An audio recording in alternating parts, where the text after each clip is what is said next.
Because even we have to down, it's not add price. We not even that add price.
But I can't keep myself up. Yeah. Everything will move on now.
Hi, good afternoon, guys. How's it going?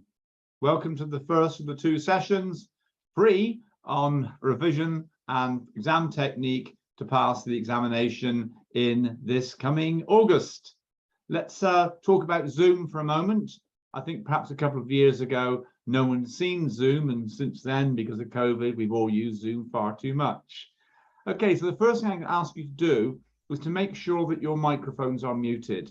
We did have an interesting session in the 10 minutes up until top of the hour this afternoon, where I was convinced it was a kind of a 1970s song because you had this music going on, these guys talking over it. It turned out somebody left their mics unmuted and was sort of talking quite happily. So let's have the microphones muted. There will be a chance possibly to speak a bit later on. Good afternoon, Emmanuel. And then we can sort of keep things under control. Otherwise, it will get a little bit crowded. You can already see 53 participants. That's more than a good party. And in fact, there's nearly 300 people registered to be here this afternoon. Now, I don't expect they all will be. The session, as you can see, is being recorded. And so therefore, if you do need to drop in or drop out, that's not a problem. You can do it on the catch-up. And many people, I suspect, are working this afternoon and will try and do the catch-up this evening. So good evening to you doing the catch-up. And the reason we have today and Wednesday is to give people Tuesday to catch up and reflect a little bit. So good afternoon. My name is Adrian Sims, as you can see from the badge under me. I'm the sort of the distinguished looking gentleman with the SEMA information behind him there. That's me. I'm actually in the UK at the moment, which is on the same time passage or same time point as West Africa. So here it's 2 o'clock. I realize some of you are in Ghana, so it's 1 o'clock where you are. In Central Africa, it's going to be, I guess, 3 o'clock, and then in East Africa, 4 o'clock. And of course, as always, I dare say some of you are actually nowhere near the African continent at all. Who's the furthest away?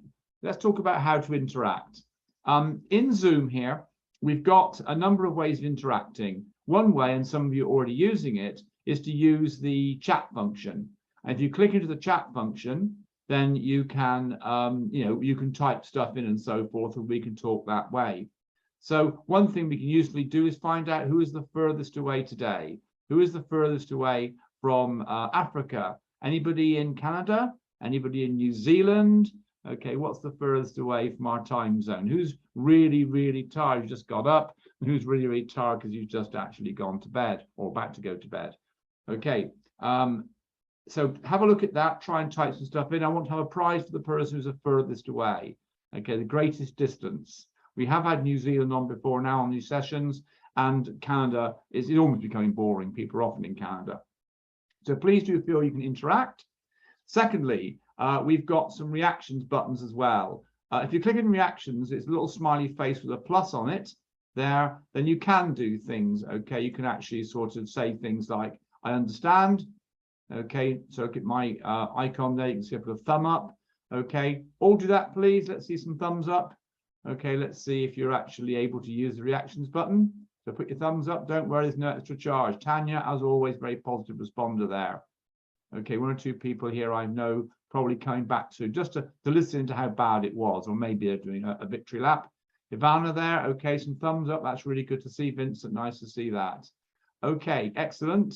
The other thing you can do is you can also put in sort of silly things as well. Okay, so if I make a joke, you can sort of smile and laugh a bit. Okay, not many people do, but it's always nice if someone did do. Okay, a bit of a laugh there. I'll let you know when the jokes come, okay, so you can be sure to do that. And when I say it's time to stop or something like that, you can celebrate. Okay, and so thank goodness he's actually managed to celebrate. He's given up. Okay, we can all go home now. The other thing in terms of getting attention, but we'll have to use this very sparingly with so many people. We're at 76 people now. Welcome all of you. In the reactions button, there is a raise hand function. Okay, which I saw one experimenting just now. I'll use it now. Raise hand. Now, that isn't waving, okay, or something like that at all. Okay, what that actually is, I see people doing it in the chat. I'm talking about a reactions function. It's right in the bottom toolbar. There's a face with a little smiley face with a cross on it. Okay, if you put your hand up, I'm going to assume that you want to say something. That means you have to turn your microphone on and speak. Now, that's going to be a little bit hard to manage with now 77 people online. Okay, if everyone wants to speak, we'll spend the whole 4 hours each having 3 minutes to speak. And at the end of the day, I'm really boring. I want to do all the speaking here. But if there is something that people want to raise, do put your hand up, and I will come round to you if time allows at various points in the afternoon. So we can talk through the chat function, okay, as many of you are doing. Okay, say hi, put a suggestion in, and so forth. We can also communicate through emojis, okay, and if all else fails, we put our hands up and ask to be, you know, to unmute and speak. Okay, so that's the Zoom environment I want to use. If I may please ask you to ensure you do stay muted. I do have the ability to mute you, but it will mean I keep clicking around the screen. It breaks the natural rhythm of the thing up. I also want to give a shout out to Miss Vuyo. She's here from SEMA. You can probably see her there twice. She always has two. She logs in as a host and then watches on her own screen. There she's waving to you. Okay. Anything goes wrong, you blame her. No, she's absolutely excellent. We spend hours and hours and hours online together, and we hardly ever speak, but it's really nice when we do. And Miss V is one of the people that helped arrange all this for us today. And also shout out also to SEMA for paying huge amounts of money to me, no, not really, not huge amounts, some money to me, to sponsor these sessions in order that you improve your chances of passing the exam in August. Okay, now, you should have received 2 mailings from me personally, Adrian Sims, and you will have received also some from SEMA, but I'm more interested in the ones you should have received from me. It's probably worth you checking your junk mail if you received nothing from me in the last 2 days, and indeed I did send something out less than 15 minutes ago, and so therefore it should be something there as well. If you haven't received anything, please don't bombard me now with requests, because I'm not able to deal with those. So I've got to go on with teaching. Okay. Rather, what I'd like you to do is to email me on the email address that you see on your screen now. Okay. So, hi, Charles. So what you need to do is to just move your way around the Zoom environment until you can find a purple screen with a CGMA logo called Analysis of Pre-C Material. Okay, and if you can see that, that's great. And on there is my email address. Okay, and if you really are in trouble, you're not getting things from me and things like that, but do first check your spam folders, your junk mail, and all the rest of it, then please do email me on that. Alternatively, you can send a private message to Miss Vuyu, okay, through the Zoom framework, okay, and she will be able to also keep a note of those emails rather than break up the rhythm today. That makes sense? And thumbs up, does that all make sense? Yeah, we all happy with that idea? No thumbs up. Nobody's happy. Okay, okay. Chamath, you're happy. That's good to see. One person, okay. Ivana, as always, very positive. Okay, 2 people are happy. The rest of you are obviously deeply miserable.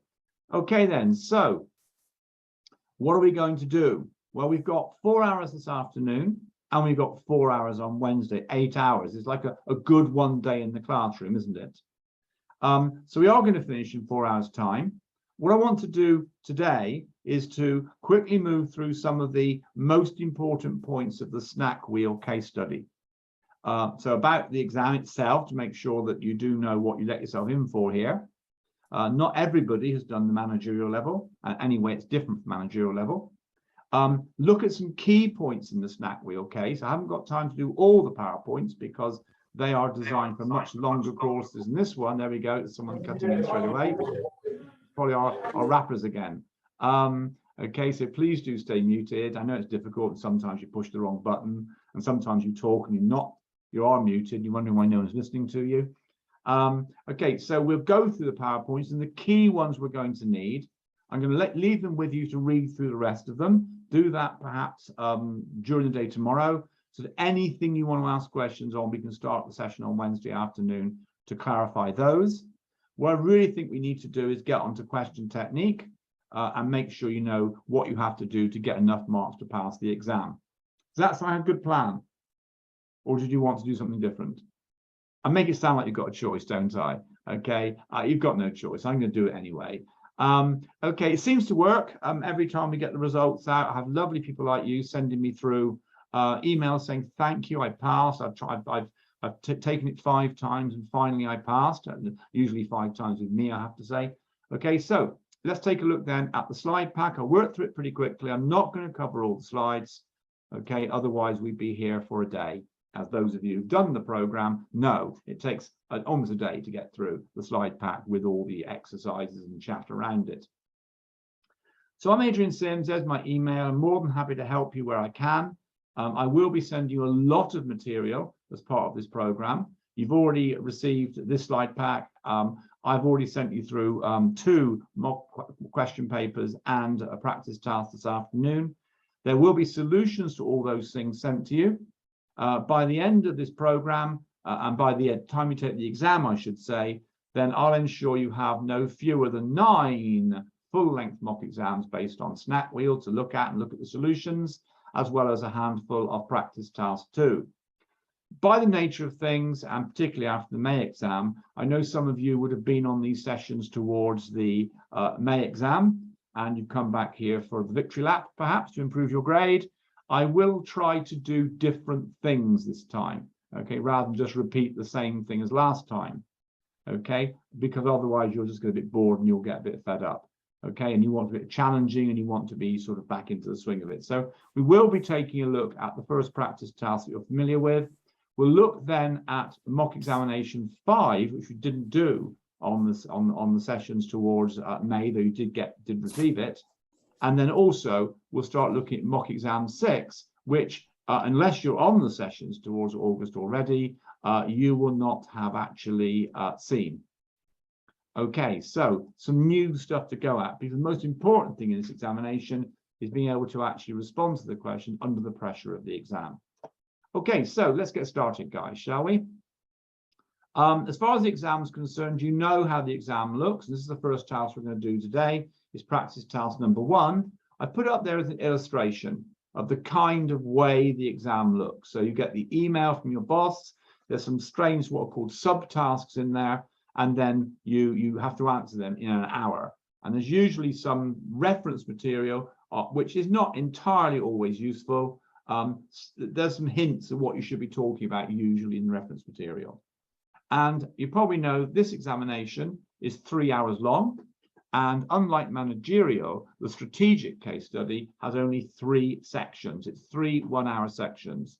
The managerial, as you probably remember, is 4 45-minute sections. So it's 3 one-hour sections. And you have to finish the first one before you can see the second one.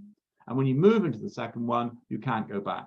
So therefore, really, you're condemned to spending an hour in the first task, and then you move on to the second. So the way to understand my diagram is to say that is the first hour of the exam, that is the second hour of the exam, and that is the third hour of the exam. And what you saw just now, that practice task number 1, is the equivalent of 1 hour of a 3-hour exam. There's not one variant in the examination. That means there's not one exam paper. There will be 3 available towards the exam of August. They'll be called variant 4, 5, and 6, but you won't know they're called that because variant 1, 2, and 3 have already been sat. They were sat in May. It's all based upon the same pre-seen material, the May examination and the examination you'll be sitting in August. I am assuming you're taking the exam in August. If you're not taking the exam in August and you're thinking of going around to November, I would strongly suggest you're wasting your time being on this program today, because it'll be a different case study and you're much better off coming back, okay, in the equivalent session in November, okay, to go for the November examination, because really there are no transferable skills. You'd be wasting your time. I must be honest with you. I wouldn't want you to do that. So this is the case study for May and August. For the purpose of the exam, you work for this company. And all the questions in the exam will be based around the problems of Snakwheel, and all of my materials that I'm going to be sharing with you are all based around the problems of Snakwheel. Okay, so it's Snakwheel, it's going to be fast food delivery. Okay, as you know, the examination is sat 4 times a year, and you're in the second cycle, the one at the bottom of my diagram. So it's already been sat in May, and the results came out at the 14th of July. You are taking the exam in August. Your results come out on the 13th of October. Luckily, it's not Friday the 13th, it's actually Thursday the 13th. So hopefully it's going to be lucky. In some cultures, Friday the 13th, the day of doom and despair. We changed it, we're going to make it Thursday the 13th instead now. That was a joke, by the way. Okay, as far as the laugh, joke, that was a laugh. It was a joke, meant to laugh now. No? No, nothing. Okay, I'll keep the day job. Okay, so this is the so-called syllabus. It's really not worth looking at, to be honest with you. There are 5 sections to the syllabus, A, B, C, D, and E. But in terms of what actually the assessment outcomes are, the examiner does seem to like to really set the exams the way she wants to. So, for example, nowhere in there are you going to find any reference whatsoever to integrated reporting, yet she set a question on social relationship capital in the examination of May. You won't find any reference on there to stock market trading strategies, and yet in May she felt it was okay to ask the question about what's called short trading, okay, or shorting stock, short trading, which I thought was unfair. I'm not supposed to know what was in the examination because the examinations from May have not been publicly released. They will not be released until probably the very, very end of October. Okay. Thank you for the laugh there, by the way. One of you, the big double M there. Thank you very much. Okay. Do it on the emotions thing at the bottom, so I can see it on your faces there. But thank you very much indeed.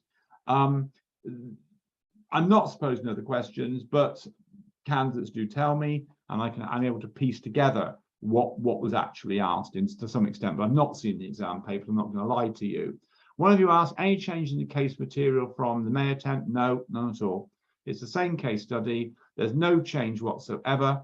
Okay, it will be exactly the same. But what will not be the same is what happens. So if you took the examination in May, for example, and you discovered they bought somebody else as a company in the May examination, they haven't bought it, okay, for your examination in August. Okay, so all of the variants are totally separate.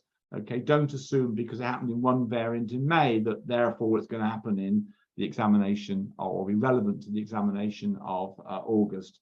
Okay, they are totally separate from each other. Okay, so the examiner's got to create an exam. She bases it out of these 5 areas. The first 2 are business strategy. The middle one is finance, and the last 2 are risk and control, effectively. That represents, of course, the 3 underlying syllabus of CIMA: business strategy, finance strategy, and risk management. As I say, you just need to trust me that she's got the syllabus in her own head. For example, in section C, she likes to ask questions on share price behavior. And she will call that a business valuation question, but actually it's not. It's share price behavior. How does the market value a business? It's a bit odd. And that's one of her favorite questions, so we'll review that today. Okay, that's the actual syllabus. In terms of the exams of May, just a couple of things that may or may not be interesting. In terms of evaluating strategic options, I'm not aware there was any question on it. There's none of the old SAT stuff in May, yet actually that's normally an absolute banker of a question. So I suspect it'll be in August, because she has to set between 50 and 25 marks of questions on section A, and she seemed to be more asking about sort of, responding to threats and stuff. It's even more of a problem, ransomware being one of the questions. Coming to section B, she normally asks about stakeholders. Again, I'm not aware of there being a question on stakeholders in May. And any of you took the exams and know differently, you can private message me and say, actually, yes, there was, but I'm not aware there was a question on stakeholders. There was a fair amount on the environment, came up. And there's also under economic risk, she asked a question upon the impact of a rise in the interest rate. She doesn't ever set questions on KPIs, despite it being in the syllabus. And not to say she won't. And one of the mock exams I've got does have a question on KPIs, just in case. Okay, but she doesn't. Okay, you can go back to when God was in short trousers to find any questions from her on KPIs. She should, perhaps. It was a management accounting exam, but she doesn't. In terms of finance, it's share price behavior. Okay, is the one she loves to ask questions on. There are 2 of those out of the 3 variants in May. 2 of them contain questions on share price behavior. There wasn't a question upon sources of finance, the old debt versus equity question. There wasn't one. That's always normally comes up, so I assume it will come up in August. Dividend policy, again, is quite a rare topic, to be truthful, despite it being in the syllabus. Business valuation, that means valuing a company to acquire it. Again, no question in the exam on May on that either. Again, it comes up sometimes, okay, and certainly we'll be looking at it. If upon risk, yes, of course, endless questions on what are the risks and what can the controls be. That's an absolute standard. Ethics, there are 2 of the 3 variants of May contained ethics questions. One was about the ethics of paying different people differently and letting them depend upon tips, couriers. And the other one was the ethics of paying ransom to extortionists who put ransomware on your computer or on your system. Coming to E, she's only got 2 topics, team, because E is such a thin set of assessment outcomes. She's left with either corporate governance or internal audit. Okay, so you must know those 2 because they're always going to come up. Okay, so normally in corporate governance, it's kind of, is the board to blame, or who on the board can we blame? Okay, that's typically the question she likes to ask. And there were 2 of those on the exams of May. Who's to blame for the ransomware? Is it the CIO? Is it the board as a whole? Okay, that sort of question. Indeed, in practice task number 1, that's exactly the question I set you. To what extent can shareholders blame the board, in that case, for losing a customer? Internal audit, yes. Despite our company not seeming to have an internal audit department, Snakwheel doesn't mention having one. It didn't stop her in the examination of May assuming one. And so therefore you got questions on how can the internal audit function help assess the quality or assure the quality of small restaurants if they decide to provide us with food. Okay, how can that be done? I'm not sure what the other question was. Okay, again, if I could ask people to ensure they mute, that's really helpful, okay, because otherwise we do get background noise of aircraft. Was that just them? Okay, so that's the paper. What's the pass mark? Biggest mystery in the world. The pass mark, there were 2 questions on stakeholders. If you'd like to tell me what they were, that would be interesting, sir. Well, madam, please excuse me if I'm not able to quite get your name correct, because they're quite a baffle for me as to which part of your name is your name. You'll probably appreciate that. Charles says, how will this benefit me if I intend to take an exam in November? I think I did say, Charles, it won't benefit you at all. Okay, it won't benefit you in the slightest because it's a different case study for November. You'll only get confused. You're much, much better off, frankly, coming back on the equivalent course to November. Otherwise, you'll be sitting here learning all about Snakwheel, and it's just not relevant. Okay. Again, if you didn't receive material, please don't send me information in the chat, because as soon as the session is finished, the chat will disappear forever. Please email me using the email address on the slide you see before you now. Okay, because that I actually get that in my email box and I can deal with it. Okay, alternatively, you see Miss Vuyu online.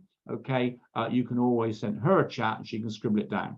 But if I start going off and preparing emails now, there's going to be an awful lot of people sitting there thinking, this is a bit boring. This guy's just emailing people. And we have 113 people online, so welcome to you. Of course, we know that 15 of those are actually Miss Vuyu under different names. Okay, so that's the exam. What's the pass mark? The pass mark is basically 50%. There's no mystery about how they do this. There's 100 marks on the examination paper. The markers are told to assume the pass mark is 50. We'll talk about how it's marked a bit later on. Okay, so that's how they mark. They mark all your scripts in 2 weeks, and then they have a moderation meeting. I happen to know the moderation meetings are already starting for some examinations. They have a moderation meeting, and they moderate the variance. Okay, and they moderate the scripts, and they set a different pass mark for each variant depending upon the perceived toughness of it. I'll make it simple. Okay, so in fact, it's marked out of 50. So in anything you do, you want to aim to get half the marks or more. And then when it comes to the examination results day, by some kind of strange system, they actually twist marks from 100 into credits of 150. And you, of course, are looking for 80. 80 is the pass mark on exam day. But 80 over 150 is 53%. So I'm not really sure how they get there. Okay, but in fact, they've already decided whether your scripts are pass or a fail, and they scale your mark to make the pass 80%. So hopefully you get 80 marks rather. So hopefully you get 80, hopefully you get more than 80. Don't expect to get more than 120, okay, because people just don't. Okay, it's odd that 30 marks in the exam are rarely ever given. That's for Seema to answer, I think, is why that happens. Okay, that's the syllabus itself. Just very quickly, if you're coming to this the first time of having passed managerial, there are significant differences. I do know about managerial as well. I don't teach it, but I do know about it. I have done work for it for SEMA. Firstly, you must know the pre-C material far, far more for strategic level than you ever did for managerial. Managerial, I think you could pass without even reading the case study, to be truthful. It's almost like essays, isn't it? But in this one, no way. I'll give you an example. In the examination of May, the examiner asked about state or describe 4 intangible value drivers of Snakwheel, and then, okay, comment upon the impact of the decision to go to small restaurants instead of just the 5 large ones upon the intangible value drivers. Okay, there's no mention of intangible value drivers anywhere in the pre-C material. So you had to know the business model to know what you think makes the company successful. Okay, they're asking you, what do you think they are? Luckily, you'll see in a moment, we covered it before the exam. Okay, so you do need to know the business. In terms of hints on topics, it's obviously possible to see she's going to ask a question upon the market being mature. She's obviously going to ask a question upon IT because they've got so many pages on it, haven't they? And dark kitchens are sort of wandering around inside the case study somewhere, so I expect they'll be asked as well. The questions are very unstructured. Prior to speaking to you, I was in a moderation meeting for the scripts of my own students in various courses around the world, and several of the markers who I employ are actually the ones that mark you. And they were saying that the trick is to answer the question but go around it. Okay, so don't answer strictly only the question you're asked. Okay, so sometimes the examiner expects you to be able to talk about negatives as well as positives. Okay, so we'll get into practice on that. And the ones I'm going to be giving you are all based on our past wordings. Okay, but you need to be aware the questions can be a bit vague. Okay, try and get an understanding of what she's driving at. I say she because the examiner is a woman. But, okay, there's a code to the questions. And once again, I'll make sure you know the code, okay, as to how you know what they're getting at. As I say, Identify what the FD asks you for, and your company's case is CFO in this exam. CFO needs to know, and they've asked you this, tell them, but also think around it. Think for yourself what else they need to know. And that's how you get around it. Also, let's get this clear. You won't get very far just writing out a textbook. Okay, textbook answers tend to get 20%. Okay, that's it, because that's all they're worth. Okay, you tend to find that you actually in this examination, 80% is application. You've got to contextualize all you say to the situation in the question. So it's all about Snakwheel. What's happened to Snakwheel since you read the case study? It's all going to be in the reference material and the emails and things, and you've got to relate it. And you can bring in points from outside case study material. If you know something about gig economy, about real fast food delivery services, you've been reading about Deliveroo, you've been reading about Amazon thinking of acquiring one of the Deliveroo platforms, okay, then bring it in if it's relevant. Discussing both sides of the issues, a lot of discussion needed. When she says to you, what do you think? You don't tell her. You tell her what you could think positive, what you do think negative, and then you come to a conclusion. It's all about how you reason in this examination to a large extent. Communication, don't write an essay style, write a report style. Marketers get very tired of reading through an essay, trying to work out where the point is. Your boss has asked you for concise notes on a topic, give them concise notes on a topic. I don't mean bullet points, but I do mean keep it very, very tightly written. Okay, now we'll take a look at all of that a bit later on. Let's go and shoot a few proverbial sacred cows. Okay, the first one to say is there's no such thing as a word count. So please don't ask me how many words pass, because nobody can answer. You could write an enormous script and fail because all you said was rubbish. You could actually write quite a brief script and pass because everything you said was gold. It's as simple as that. Secondly, let's not talk about a 3-hour exam with 100 marks being 1.8 minutes writing time per mark. That never did work in exams. It certainly doesn't work in this one. Okay, please don't ask me how many points you have to make to pass, because in the old days, CIMA used to mark things by 2 marks per paragraph or 2 marks per point you made. Okay, that's the usual technique. CIMA abandoned that for this examination in 2020. Okay, they've got a completely different way of marking. Okay, it does not require you to put 5 paragraphs to get 10 points and that kind of garbage. Okay, it doesn't work that way.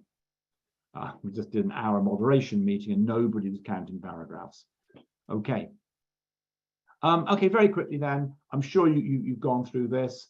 The only hints are that I want to say, and that is, if I talk about active markets, they mean efficient stock markets. The examiner is very interested in the applications and limitations of the efficient markets hypothesis. A lot of questions are kind of coming out of there. Also, it's got codes of corporate governance because you said it's well regulated. Okay, apart from that, there's not really much else to say on that page.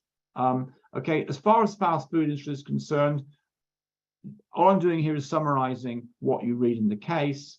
Don't forget that fast food is politically suspect because it does cause diabetes, and several governments around the world are thinking of taxing it in order to improve people's health by taxing heavily things with large amounts of salt, sugar, and fat in them. Okay, so be aware of that. Okay, because that's something that you can talk about in your ecosystem or threats to the company. Okay, this whole first section is all about the industry as a whole. It's not about Snakwheel. It's not even about delivery. It's about the fast food industry. Okay, but without the fast food industry, of course, we don't have any kind of industry for our company. Okay, just a few points here. She keeps on talking about the fact that fast food is something which is mainly consumed by younger consumers. And the data she's got here is absolutely correct. Okay, it is a young person's habit. Okay, be aware of that. Older people don't tend to. Okay, so suppose she throws at you in the examination, discuss the impact of an aging population.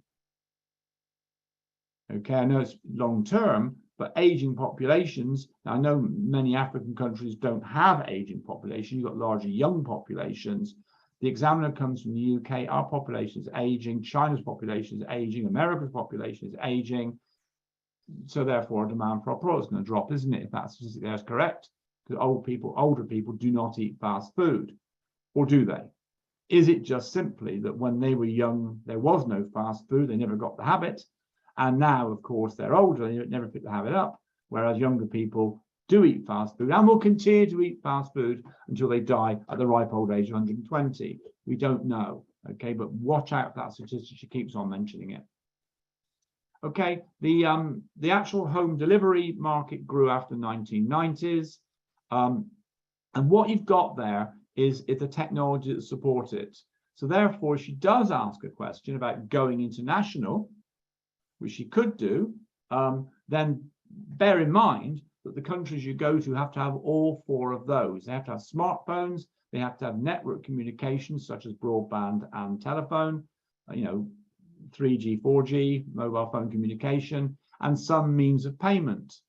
Okay, and once again, you probably know in some of the areas of your own continent, that isn't always guaranteed.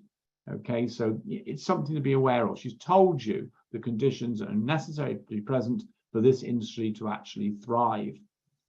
Okay, our company is a disruptive company, a great phrase, and the logic of digital strategy is to find markets to disrupt. So they disrupted the restaurant-based website. It's a restaurant-based websites like Domino's and so on. You can only buy pizza and you can only buy it from Domino's. What happens if you don't want pizza tonight? What happens if somebody in your family doesn't like pizza? So what they did was they disrupted that by offering multiple menus on the app, and then they also brought in home delivery. The obvious thing for our company to do is to go to find new markets to disrupt. Okay, we've seen Airbnb disrupt the accommodation industry. Okay, what else could they disrupt? So the word disrupt is important, disruptive technology. That is what SEMA calls a digital strategy, or as Mark Zuckerberg allegedly called it, move fast and break things. Okay, we're a platform company. So at the moment, we transport fast food, but I think we've got to recognize that's going to have to develop. Okay, so at the moment, we connect 4 sets of people. Customers, that's hungry people. Restaurants, that's people who cook food. Couriers, they're the guys on the bikes. And the payment system providers. And that's your 4. Now, bear in mind, obviously, that the payment system provider will be banks, but also, things like, Apple Pay and Google Wallet. You've now got, of course, the phone company or the app firms taking a cut too. A platform can also be called a portal, but there's a slight difference. She uses both the phrase platform and portal pages. A portal means a way into something.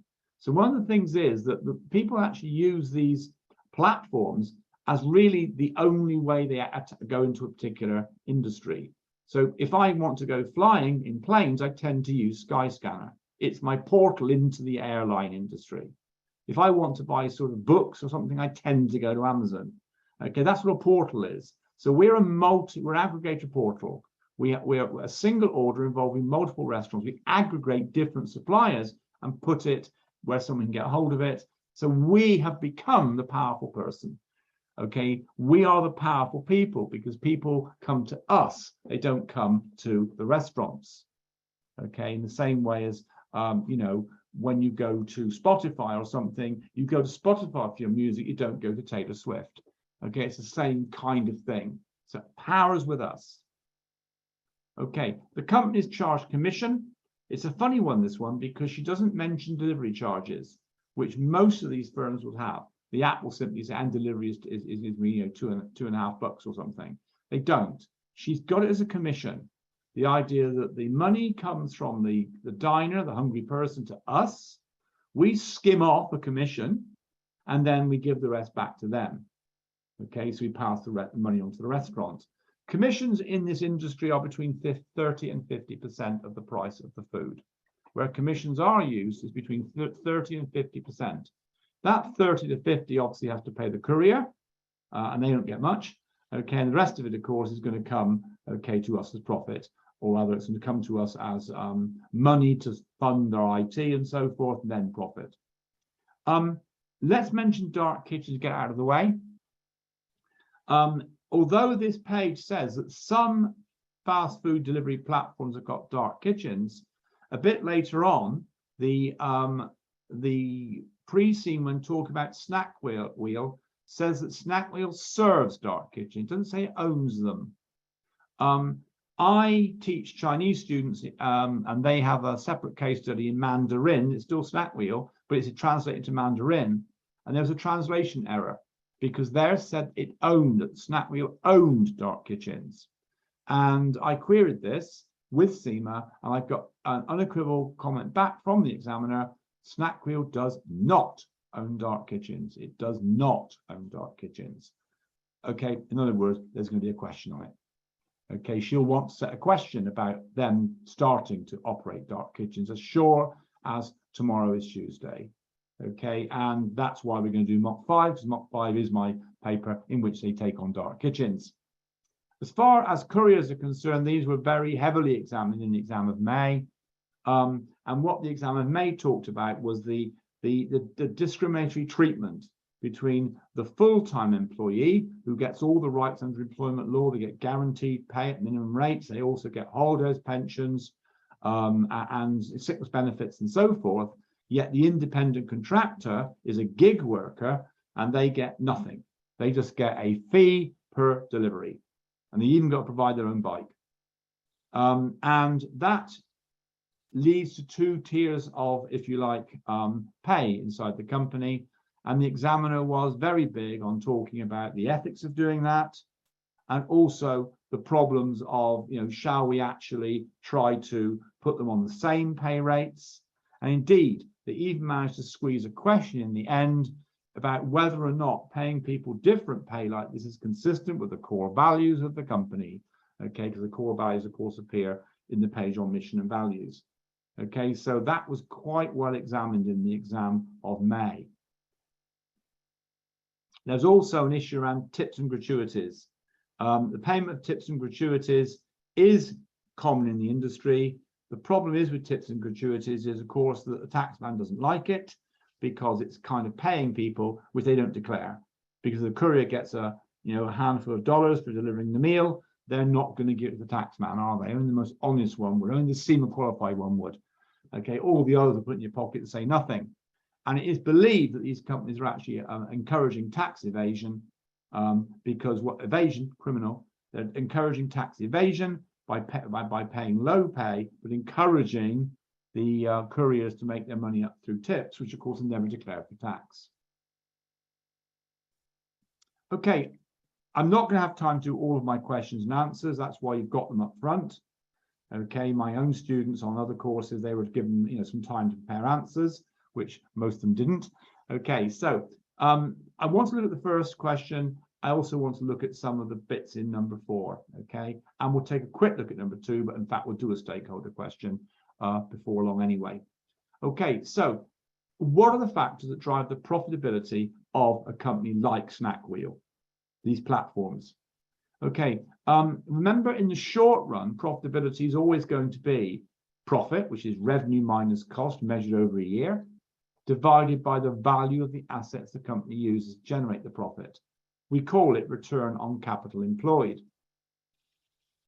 Okay, please do keep putting questions in there. I know Purity's put a question in there. I will scan them a bit later on, Purity, and answer your question, but the answer to your question is yes, but limited. Don't sort of write an essay upon all you've heard about Uber Eats or something because it's about Snakwheel, but you can mention them, particularly if they've had an experience that's relevant to this. Okay, so profitability. So therefore, the drivers, get it? The drivers of profit are first of all revenue. So what's the drivers of revenue? Okay, so revenue is based on the number of food orders, presumably to some extent. It's quantity, isn't it? Okay, so what drives food orders? Well, how many customers have got apps? So the download, number of people got the app on their phone, will be very important in driving food orders, which in turn drives revenue. Presumably the quality and variety of food we offer, because if we don't offer something people want, they won't buy from us. So therefore, more range is better. And also delivery time. For some reason, people always think it's really important to eat in the next 10 minutes. Okay, it's not my particular psychology, but delivery time seems to be faster is better. Okay, why people can't plan ahead for their dinner, I don't know. Driver revenue is also going to be value per order. How much is spent by the customer when they order food? So that's going to be things like the price of the food.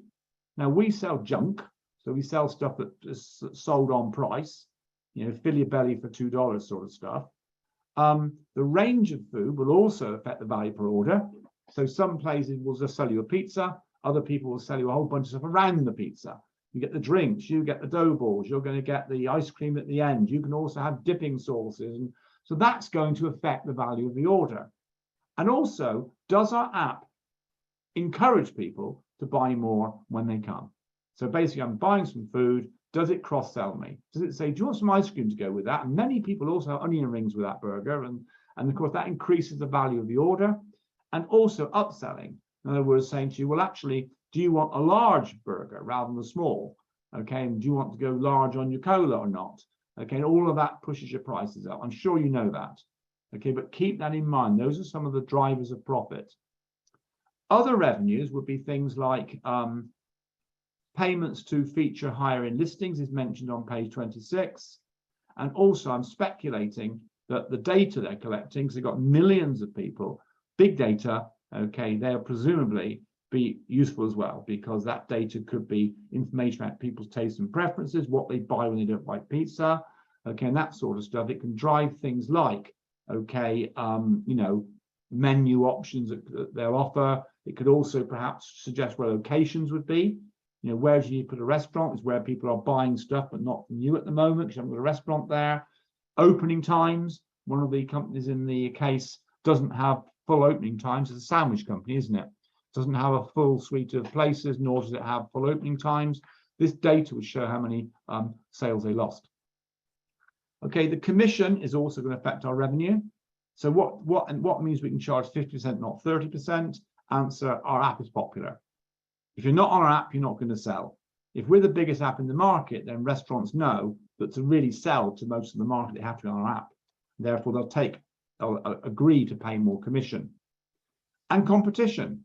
There are 3 companies in the industry inside Wistaria, us, Munch Bike and Truck Bites. Okay, and how they're competing with each other is really important. And there's evidence that one of them is competing extremely aggressively at the moment. Costs, we're told about the installations of licensed software. Every time they put a tablet into a shop, they have to pay a license fee. It's our company. Also, pay rates to couriers. The rates are important. Now, if they're full-time couriers, then how much they actually pay per hour, plus how many deliveries they can do an hour. And that might be something to do with the efficiency of job allocation. Because we want couriers to go lots of short distances. That comes back to big data again and trying to plan, okay, the routes optimally. Clearly, things like promotion expenditure and staff overheads are also part of our cost. Assets used. One of the mysteries of this particular case for me is the size of the assets in the statement of financial position. There's a lot of PPE in there, property, plant and equipment. I'm looking at it right now, and I'm seeing the company's got 4.4 billion of property, plant and equipment. Now, one feature of platform companies is normally the lack of assets. They're asset light normally. And this company certainly has got asset light strategy because it forces even its own employees to own their own motorcycles. So a lot of, if we had 23,000 part-time and 3,000 full-time employees, which is what we do have as a company, we'd have to have, nearly 25,000 motorcycles, 26,000 motorcycles. That would be a lot of capital investment, wouldn't it? 26,000 motorcycles. Okay, we don't. We say to them, you have to have your own. And that just takes it off of the value of assets we use. We generate our profit using somebody else's assets. Just to answer one of the quick questions here, SEMA will send you out a link to the recordings later. Not me, don't come after me. I don't have access to the recordings. Okay, but SEMA will send them to you. Okay, the recordings will come to you as a web link, a Zoom link. But please give it a couple of days. Okay, I hope Ms. Vu may get it out by tomorrow, but it's not in her hands. It's in the hands of Zoom and how quick they render them. Okay, our company also uses its own data center. It's got 2 data centers, one and a backup. If it went for a cloud provider, it could get rid of that and increase its profitability. And going for cloud provision was a question in the examination of May. Investment in software and app development. Our companies capitalize their investment in software. It's on the statement of financial position. Okay, so rather than expensing it and saying the money we spend on developers and geeks is basically wages, they say, no, these apps last for more than a year, therefore we'll treat them as capital investments. That flatters the profit, if not the cash flow. Okay, now moving on. Platform strategy. This is what is the heart of this case. This is the 3rd examination the examiners asked about platforms. Okay, or it might even be the 4th. It depends how you regard a science park. Okay, she's asked a question about effectively Netflix. Netflix is a platform. She's asked a question about Uber, in effect. That's a platform. She's asked a question about companies that hire out electric scooters effectively. She had them as hoverboards, but okay, think of electric scooters. That's a platform. And finally, she'd ask a question about a science place that basically mostly did all its research on a platform. We are a platform. A platform has got certain characteristics, and this is important. Remember, it's value drivers were in the examination of May. Okay, and this next set of slides will save your life. Okay, so a platform, the first element of platform that creates value is the top, 12 o'clock on the diagram there. The participants, the contributors, the customers, call them what you will. If you think about social media as a good analogy, who is going to want a Facebook account if you're the only person with a Facebook account? If you're the only person on LinkedIn, would you bother? Okay, it only gets value because others are on there. In the case of social media, you can chat to lots and lots of people, okay, and you can learn from them and you can share things. It makes it valuable. In the case of LinkedIn, obviously, it's the same thing. You can read people's postings and you can get jobs off of it and all the rest of it. There need to be lots of people there, but they're only there because you're there. So in a sense, what we're saying is that the value of the platform increases with the number of users. Let's come to Snakwheel now. A platform that only contained people who wanted to eat would be worthless, because the people who wanted to eat couldn't connect to anybody. A platform that only had restaurants would be worthless, then there's no one to sell to.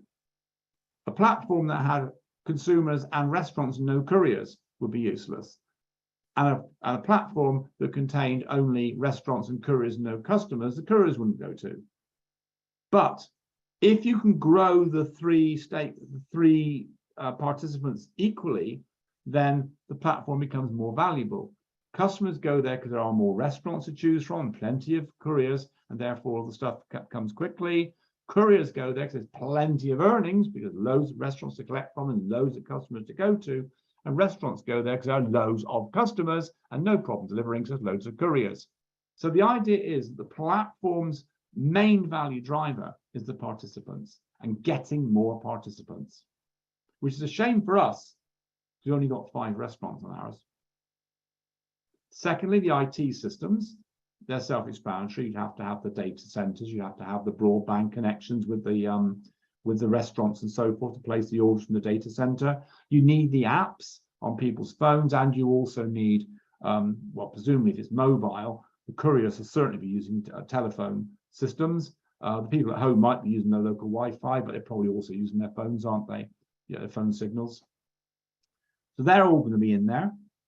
Then you've got the Internet of Things. Now, the only Internet of Things at the moment in the case is the mobile phones held by the couriers and by the customers, and the tablets given to the shops. They're all 3 things are called networked objects. They're all working in the network to make this work.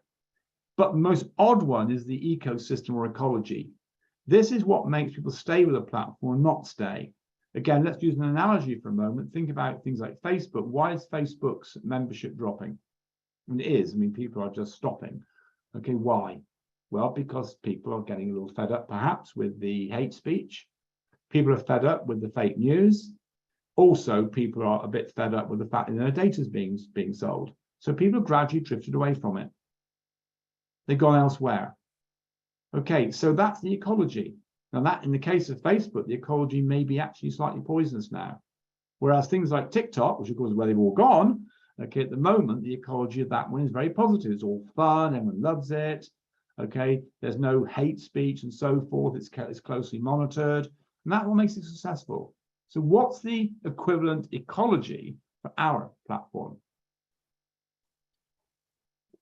Well, it's going to be things like expectations about the quality of food. At the moment, the ecology of our platform is good. We have 5 main brands.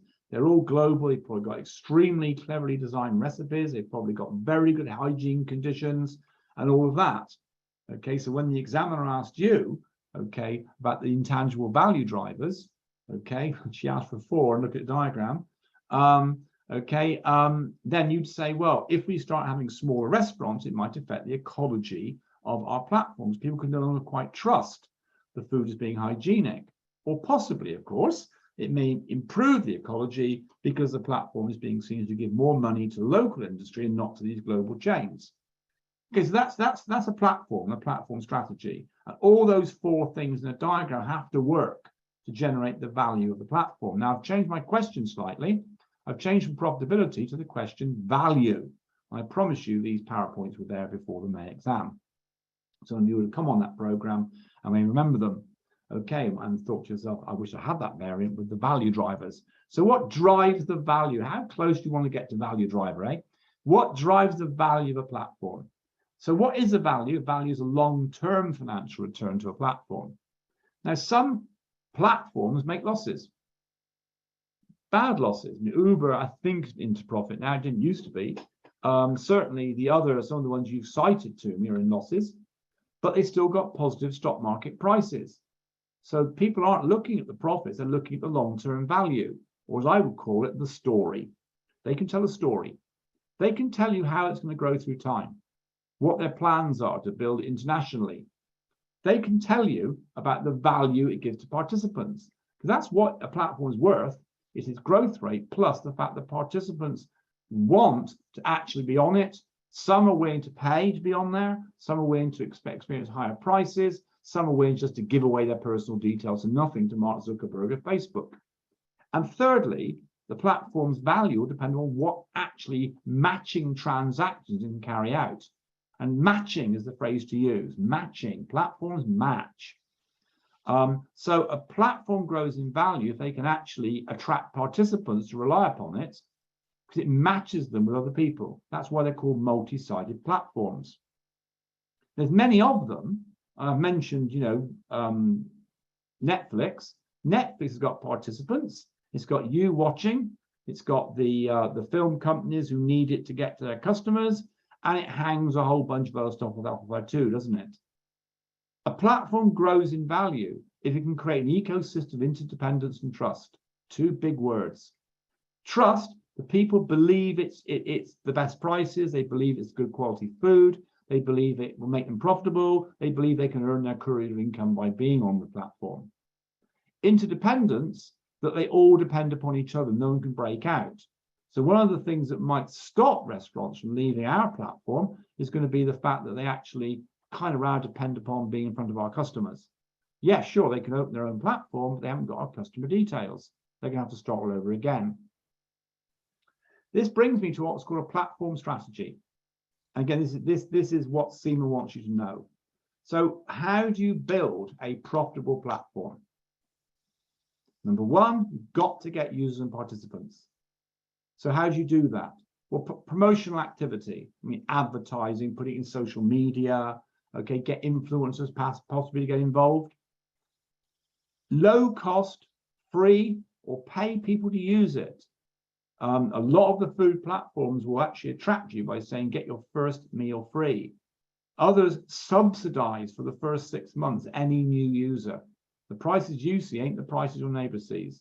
Okay, they're trying to get you hooked on it, get you to want to use it. They will also probably subsidize couriers too, to make them work for them rather than somebody else. They might even give low rates of commission to the restaurants to get more restaurants on there. So you're getting more participants in. And you can make a platform more valuable by attracting key persons to it, like influencers, or brands. So the power of the brand is important. The fact you've got somebody on there. Recently, Deliveroo, which is a British listed company, it's got operations all over the world. Deliveroo is exactly the same as Snakwheel, except it's global. They made a big thing of the fact they now deliver McDonald's. And they think that's enough good news to make people actually want to download their app because they've got a brand on it people recognize. Second strategy is you've got to control the ecosystem. You've got to build trust to make it attractive to participants. Think back to that question from May about the effect of having small local restaurants delivering through Snakwheel. Okay, would it actually build trust and make it attractive? Well, on the one hand, yes, because you have more food choice, you'd be supporting your community. You could actually have niche choices as well, certain kinds of diet and so forth. But no, because the danger is going to be they wouldn't be able to be quite as efficient in delivering as the large ones, because it's just mum and dad's old restaurant, and therefore they probably they're not particularly efficient in how they meet the orders. They haven't got any kind of sophisticated point of sale systems. They may not have the brand clout of the large guys. They may not have the right food hygiene and so forth. McDonald's spends a lot of money on getting recipes right. Okay, don't believe a guy with a cookbook can do better. They probably can't. So we've got to think about the ecosystem itself, okay, and monitoring and controlling behavior, deciding who can be a member, who is not. That's why you have, like, Uber has, references for drivers and references for passengers and so forth to try to control behavior. And thirdly, and this is where the company's growth will come from, leveraging it to make new connections. So I think at the moment we are the Uber of dog walking, as the article, I've given you a link at the bottom of the article, the Uber of dog walking. In other words, you do everything providing it's dog walking. It limits your business. If all you're going to do is have a platform that walks people's dogs for them, there's a limit to how much money you're ever going to make. But if you become the Uber of everything, and let's be fair, the real word Uber is, it's taxi hailing, parcel delivery, trucking, it's even ships now. Okay, then it got into Uber Eats and food. It went into micro transport by bike hire. It's sold that now, but it's an example of expanding a platform. So that's what our company needs to do. It needs to think about what it can put into the platform now that's not food. That's where its growth will come from. So it will lever the connections of participants to facilitate further matching. So the real world platforms like Snakwheel, they do things like grocery collections. They'll take parcels, okay, and things like that. Dry cleaning, okay. So the bikes do more. But think, what else does your customer buy? If they're buying fast food from you, what else would they buy? Well, they might buy, have their apartment cleaned, wouldn't they? So you can match cleaners with buckets to people with dirty apartments if you use the same app. It'd be possible to do it. Perhaps they go on holiday. Okay, so my Sky Scanner I talked about now doesn't just do the flights, it does the hotels and the taxis. Okay, TripAdvisor is a platform. Yes, you've got the reviews on there, but now, of course, you can buy tickets to the local attractions, and you get the hotel, and you get the flights. Okay, and that is the platform strategy. Okay, so we've got to have that in mind, because at the moment, what I want to say to you is that Snakwheel has gone as far as it can go in Wistaria delivering fast food. A lot of the questions you will get will not be about fast food delivery in Wistaria. Okay. Again, for the sake of the record, okay, please don't put your email addresses into the chat, because once the section is finished, the chat will disappear, and I haven't got time to write down your email address. Okay, please use the email address on the first slide, which you may not have received. Okay, to ask me if you want sort of stuff. If you're on this call at the moment, you should be actually registered on the call, so you should be getting this from SEMA itself. Okay, SEMA will send you through links to the recordings. If you've been invited to this, you have received an email from SEMA. Ms. Vuya will send you the recordings. If she doesn't, okay, then email me, or alternatively email Ms. Vuya directly, and her email's actually showing on the call at the moment. Okay, so let's move on. I'm not being tetchy, I'm just saying that I can't really deal with email addresses and sending you stuff. It's otherwise you've got rather a lot of people who are going to be sitting there watching me doing email, 107 at the moment. Okay, stakeholders we'll do later. Just to say, a question like this, I want to warn you against doing it badly. This is a task I made up that our company is thinking of extending its platform to offer a swift delivery of home groceries and alcohol. Now that's what the real companies do. And I asked you, describe the main stakeholders, including their interest and power in that decision. Now the examiner would never put interest and power. She'd probably also say evaluate the stakeholder. Who are the main stakeholders? Discuss the main stakeholders, okay? But it's the same question. All stakeholder questions are context specific. So don't start going into this stuff. Don't start talking about they are persons or groups of interest in what Snakwheel does. That's not right. In this question, they're persons or groups of interest in Snakwheel's decision to offer groceries and alcohol, okay, which defines them.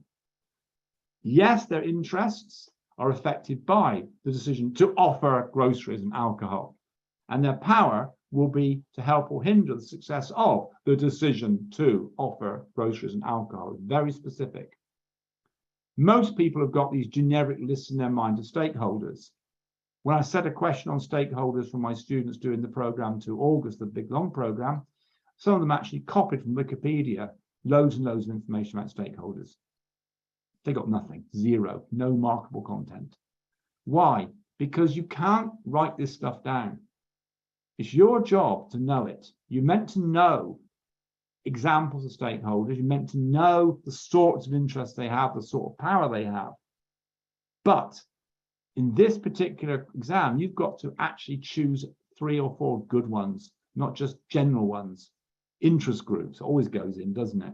Like interest groups have much interest in delivery of groceries. Government bodies, and you've got to be specific.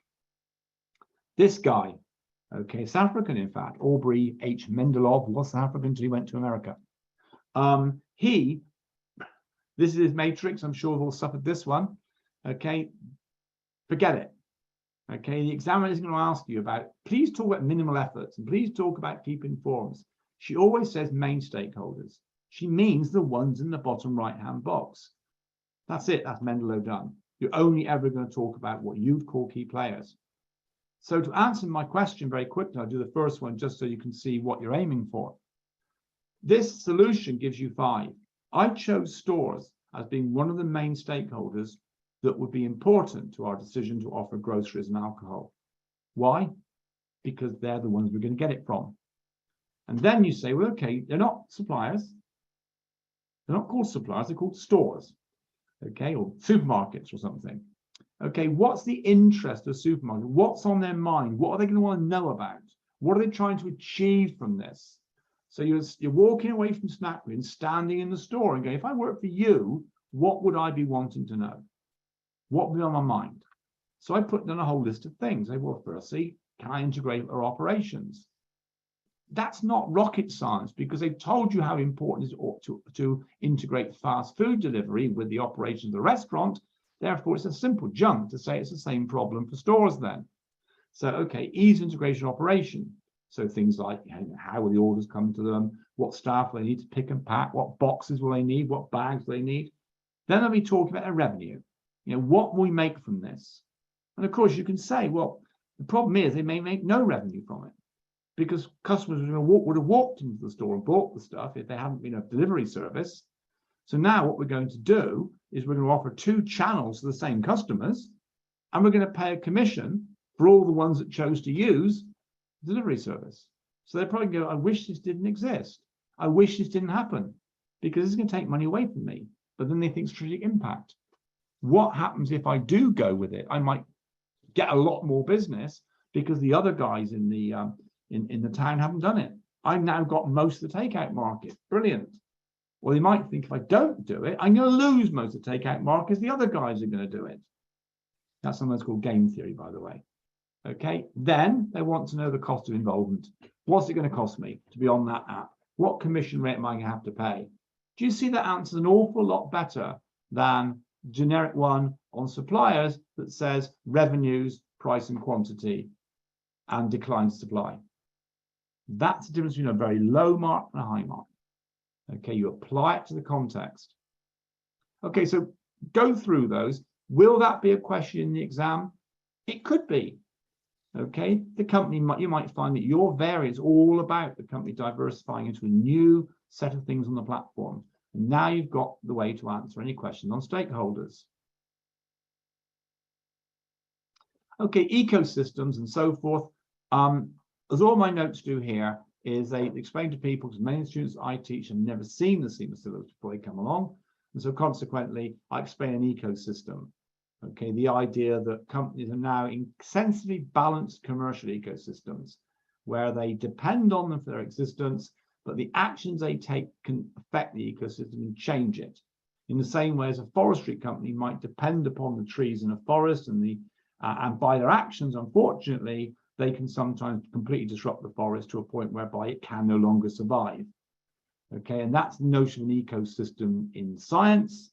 And business writers talk about ecosystems of business and try and borrow some of the concepts. Okay, so I mentioned some of the ecosystems the company has got. I'll let you read through those yourself. Not something I just made up. I do quite a lot of reading and research before I write these notes into the real industry. Okay, so talk about a variety of ecosystems. Now, this is the bit I want to do. So as far as these other models, 5 forces, there's never been a question on the 5 forces, ever, ever, ever. But it's a helpful framework to keep in your mind if you want to either suggest things they should think about before they enter a new industry, or, okay, it's a way of interpreting what's going on in the case at the moment. So I've given you some ideas of what might be involved. This is the one she tends to ask the questions on. It's Pastel.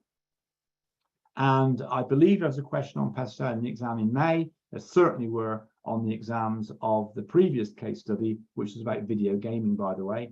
There were quite a few questions on Pastel there. One was about population change. This diagram here just reminds you what's under each heading. I mean, where you've learned it and where you've read it, perhaps there were different things on the headings, but roughly speaking, that's what it might be involved. Let's not be too pedantic about whether taxation is economic or political, or whether, okay, it's a collection of stuff roughly put under headings. And what the examiner likes to do is set questions asking you how a change in one part of Pastel might have implications for the other parts of Pastel. So she has asked a question already about the impact of an aging population, not on our industry, but a different one. What's the impact of an aging population on political, legal, and economic aspects of Pastel? Okay, so you know aging population is going to be a social thing, but she's not saying what's the impact on the social. She's saying, what does this mean for the economic, political, and legal environment? Okay, and that's a question she will ask quite a lot. Okay, how does one affect the others? Okay, so I've gone through, okay, some of the Pastel factors here, just so you know what they all are. So you have to do some reading up on this, aren't you? What I want to do is come to this one, the fourth one. Because the examiner will throw some of these things at you in the exam. And this has happened. What do you want to do about it? Or she developed a reputation for a while of always asking questions on scenario planning. Okay, a lot of people think that every examination features a question on scenario planning because the word scenario planning appeared in it somewhere. In fact, she doesn't very often. What she does do is she says, because the company is doing scenario planning, describe 4 or 5 of the main drivers you'd put in the scenario. Now, drivers in a scenario, drivers of disruption, are drivers of change. Drivers are things that change things. So therefore, here's a list of the things you would say, okay, and talk about if you want to talk about drivers of change in the environment. Snakwheel, again, not from the top of my head, it's from research. I'll give you the links to the research at the end. So things that they have to be aware of is the increased service expectation from millennial customers, what we call Generation Y customers, people born after 1995. These guys are like spoiled children. They want everything quickly, and they don't want any effort in doing it. So therefore, although the company might think, for goodness sake, can't you think for yourself? Can't you do that for yourself?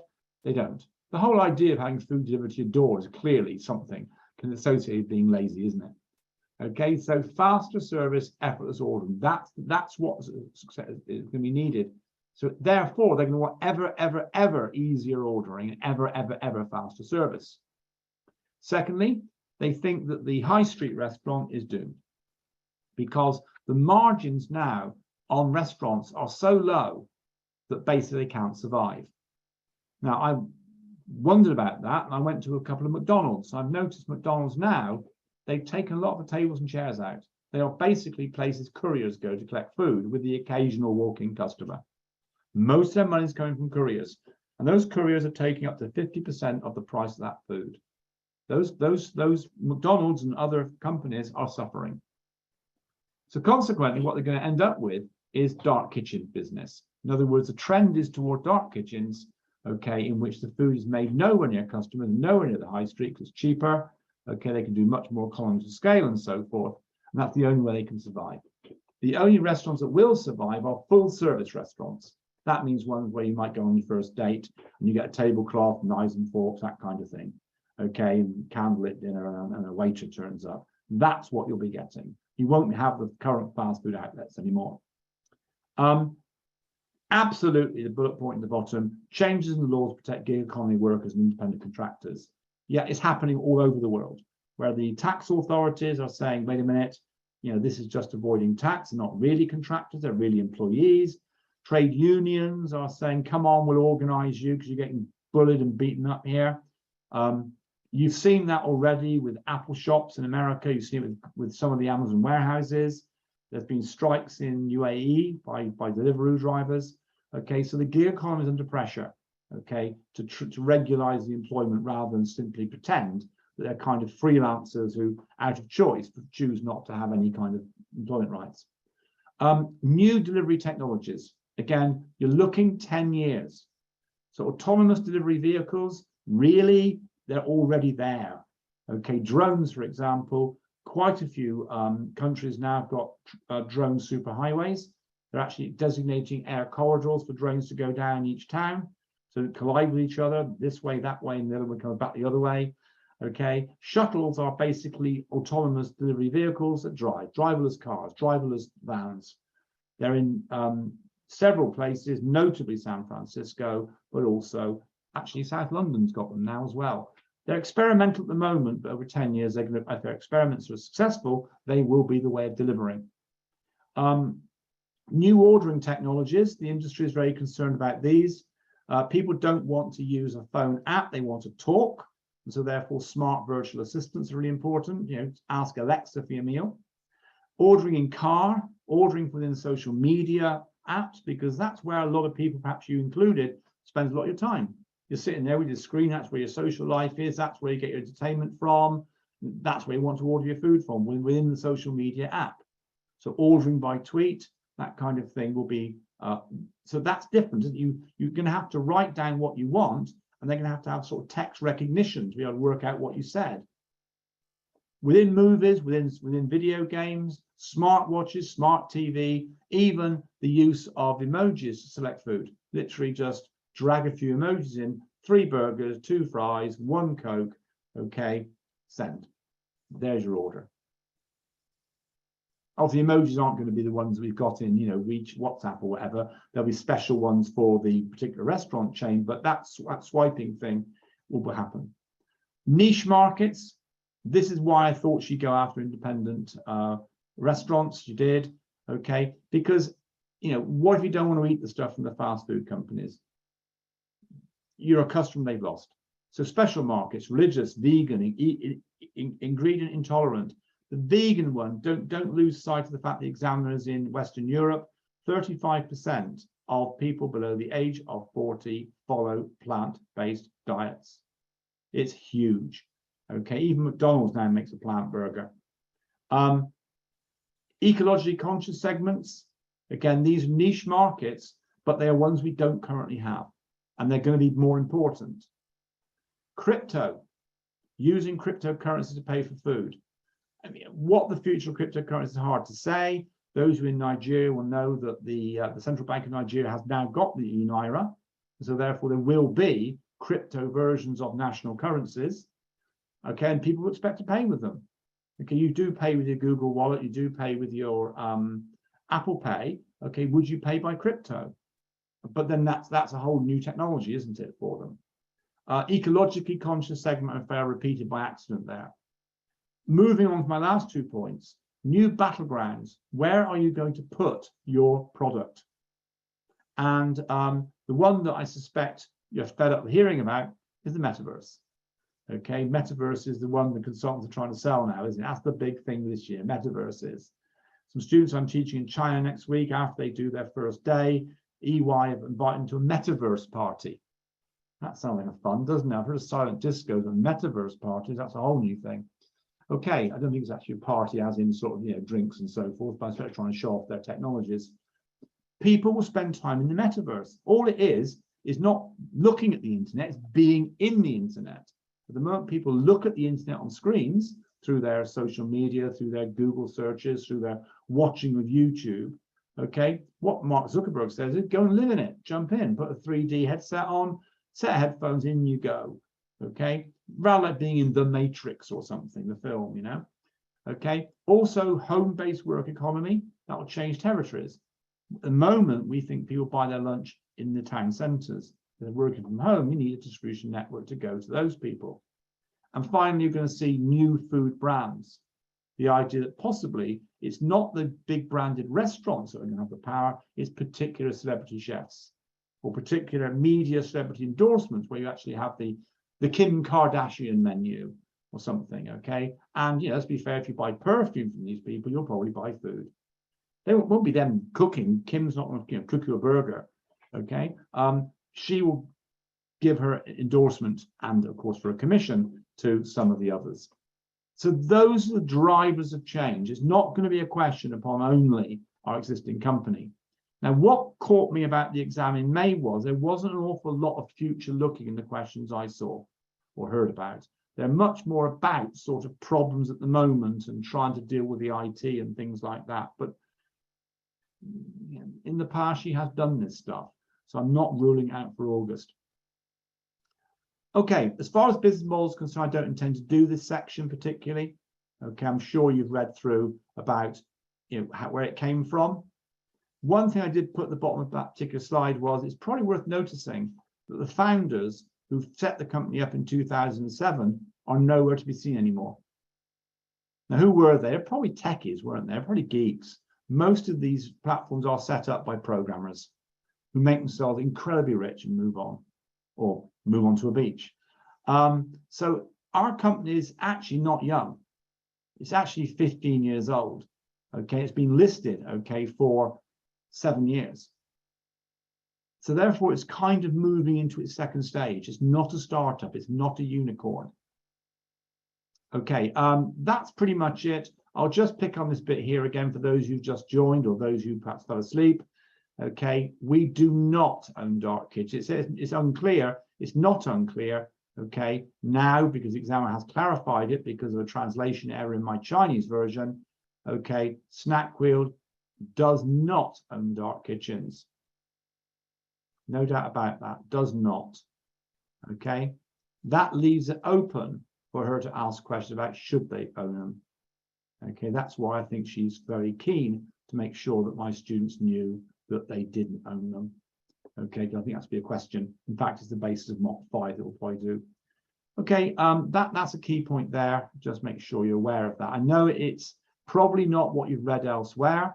I'm not blaming the people that write that stuff because it was a bit vague, but she does say in the case serves dark kitchens. If she said own dark kitchens, she would have said so, wouldn't she? Okay, our company's IT system. Again, you can read through the detail for yourself of the IT system. I'm sure you have done them. Okay, Charles is still here listening on, even though it's not his exam. That's Charles. You can still actually do it.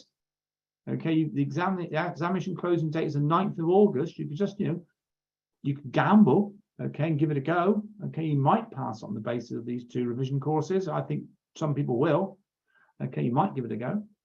Put your thumb up. Tell me you're still there. You could do it. 9th of August is a closing date. You could. Okay.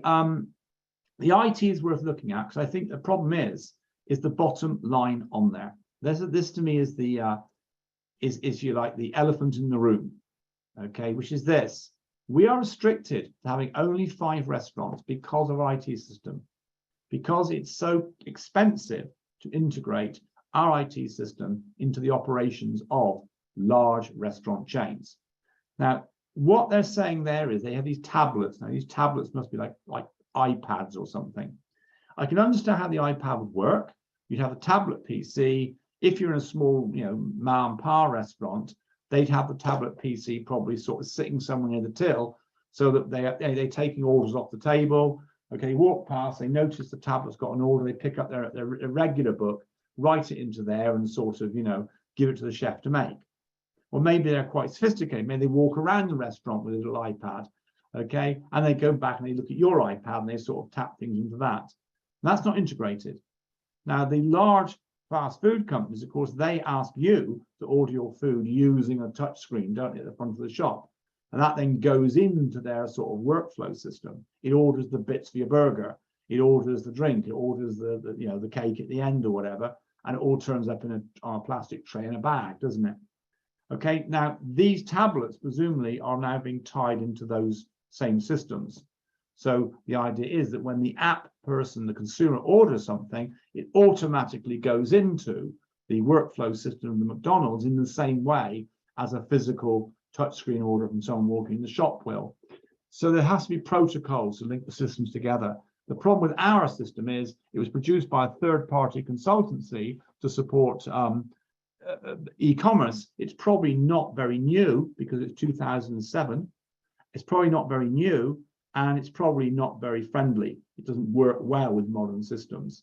That's why two, I think, of the options variants in May talked about various ways of changing the system. Okay, it's a definite weakness. Okay, whether I should ask again about changing the system, I can only guess.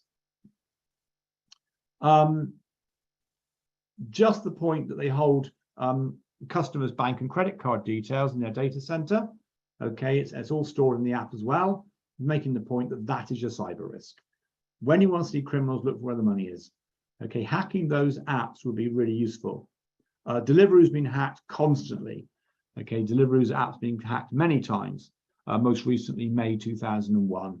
Okay, now people don't find their money taken from them. What they find is ghost orders for food. That they find themselves ordering food, but it goes to a completely different address from theirs. What it actually is that the hacker can get in, they change the address details of the person to one that they can collect from themselves, order up a load of food, and the original customer pays for it. Until they actually look at their bank account or whatever, they never realize it's happened. And that's happening quite a lot with Deliveroo for sure. Our couriers, we've talked about enough. Okay, I'm showing you the details of them. They were very heavily examined in the exam of May. I don't intend to go through those questions. Your solutions are there. Really what they're there for, the first one's there to get you to think what the company could do next. Because it's very important not to think of the case as only limited to food delivery. That the company should not limit itself to food delivery. That's not going to make it very rich. The second on benefits and risks from using employees and contractors in a mix, that's to try and draw attention to how this 23,000 freelance people is intrinsic to our business model. Because if they become employees, then a lot of our business model starts to become unsustainable. Because at the moment, we don't need to know how much demand is going to be because it's not our problem. If demand is low, these independent contractors sit around on their bikes, smoking cigarettes, earning nothing. It's not our problem, they're not our cost. But if they do become our employees, then they're a fixed cost to us. We want to keep them busy, but the problem is we don't know what demand's going to be. Also, of course, we have to pay more for them. We have to meet guaranteed minimum wages, and we have to give them benefits like, holidays and pensions and sick pay and so forth. Okay, so it will be quite difficult for our business if they were going to become employees. Now, my students in India have just sent me today. I'm teaching about 11 courses now for this one, and one of those courses is to India. And apparently, according to my Indian students, I'm looking up now, I'm not doing my social stuff here whilst teaching you. Where's it gone now? Yeah, the company Zomato, which is spelled Z, like tomato, but Z, Zomato, they've now announced that they're going to give care packages for the education of delivery partners' children. Okay, now in the case of the UK, Uber now is actually providing free online education courses, okay, for its staff, or rather for its independent contractors. And what they're doing is they're trying to build up the idea of being responsible. But in the case of the education, what they're trying to say is that this is why these people are independent contractors, because most of them are actually students. And the reason they're not full-time workers is because they're following degrees. Okay, they weren't before they joined Uber, but now they got access to the courses. It's a complete con. Cyber risk I'll go through because it's really important in the exam of May, not because there was much on cyber risk apart from the ransomware. It was because of a phrase she used. And students contacted me and said, what does that phrase mean? And I said, look at your cyber risk notes. Okay, so I'm on slide number 80 now, so we're really rocking through this. Okay, if I ask you about cyber risk, you're almost certainly going to tell me hacking. Most people think cyber risk equals hacking. Okay, of course it does, but there's many other risks as well. The examiner doesn't tend to do stuff on strategic and economic risk. The idea, strategic risk, that the company's just got the wrong information systems. We've fallen behind the competitors. Now, of course, I'd give you enough information to make you aware of what's going on there. Because strategic IT risks to us are things like metaverse, there are things like autonomous delivery vehicles, there are things like the possibility that people are going to want to use wearable devices to actually order from. Economic risks is the possibility that the company spends too much money on information systems without getting a commercial benefit. Why does that happen? Because it was the wrong system to begin with, it was never going to be any good, or because the implementation failed. Now, IT implementation, as far as I'm aware, is part of managerial level. The idea of knowing how to bring in a project for IT, that won't be examined at strategic level because it should have been examined at managerial level. But just be aware of it as an example. Now we come to the word availability. That was the word she used in the exam of May. Going to a cloud computing system, cloud service provider, what will be the effect of this upon our goals of availability and security? That was the question. And some candidates didn't know what availability meant. Okay, so availability actually means, is the system working today? Is it available? Is the system available? Now, we've got a number of availability points, haven't we? We've got the main data system, is that working? Also, are the apps working? And of course, that will to some extent depend upon whether the phone network is up or not. Okay, so availability is lack of availability, is inability to access systems. Okay, so why might that happen? Technical failures, you know, it's broken, someone's upgraded the coding, it's all gone wrong. Systems get overloaded. That's when there is too much volume of work going in. It can't process all of the various things coming at it and it crashes. Okay, so what do you do about that? You get more capacity. Or that can be done deliberately, in which a malicious actor deliberately sends too many inquiries, fault notices, whatever it happens to be to your system, and it cannot cope. It loses itself and crashes. That's called a malicious denial of service attack, and it's done by bots. So what happens is that the bad guys will create what's called a botnet. They'll enslave other people's computers, including yours and mine. We'll never know, so our computer's working secretly. And on a certain point in time, they'll ask all our computers to send stuff to Snakwheel's computer, overload it and shut it down. Why do it? Sometimes it's commercial espionage. They want to damage the company. Sometimes it is going to be extortion. They'll say, we'll do it again tomorrow unless you pay us some money. Okay. Technically speaking, malware is not denial of service. It's actually called malware. Okay, things like ransomware, for example, or viruses that lock the whole thing down. Okay, they're more normally talked about as security risks, but they do affect availability.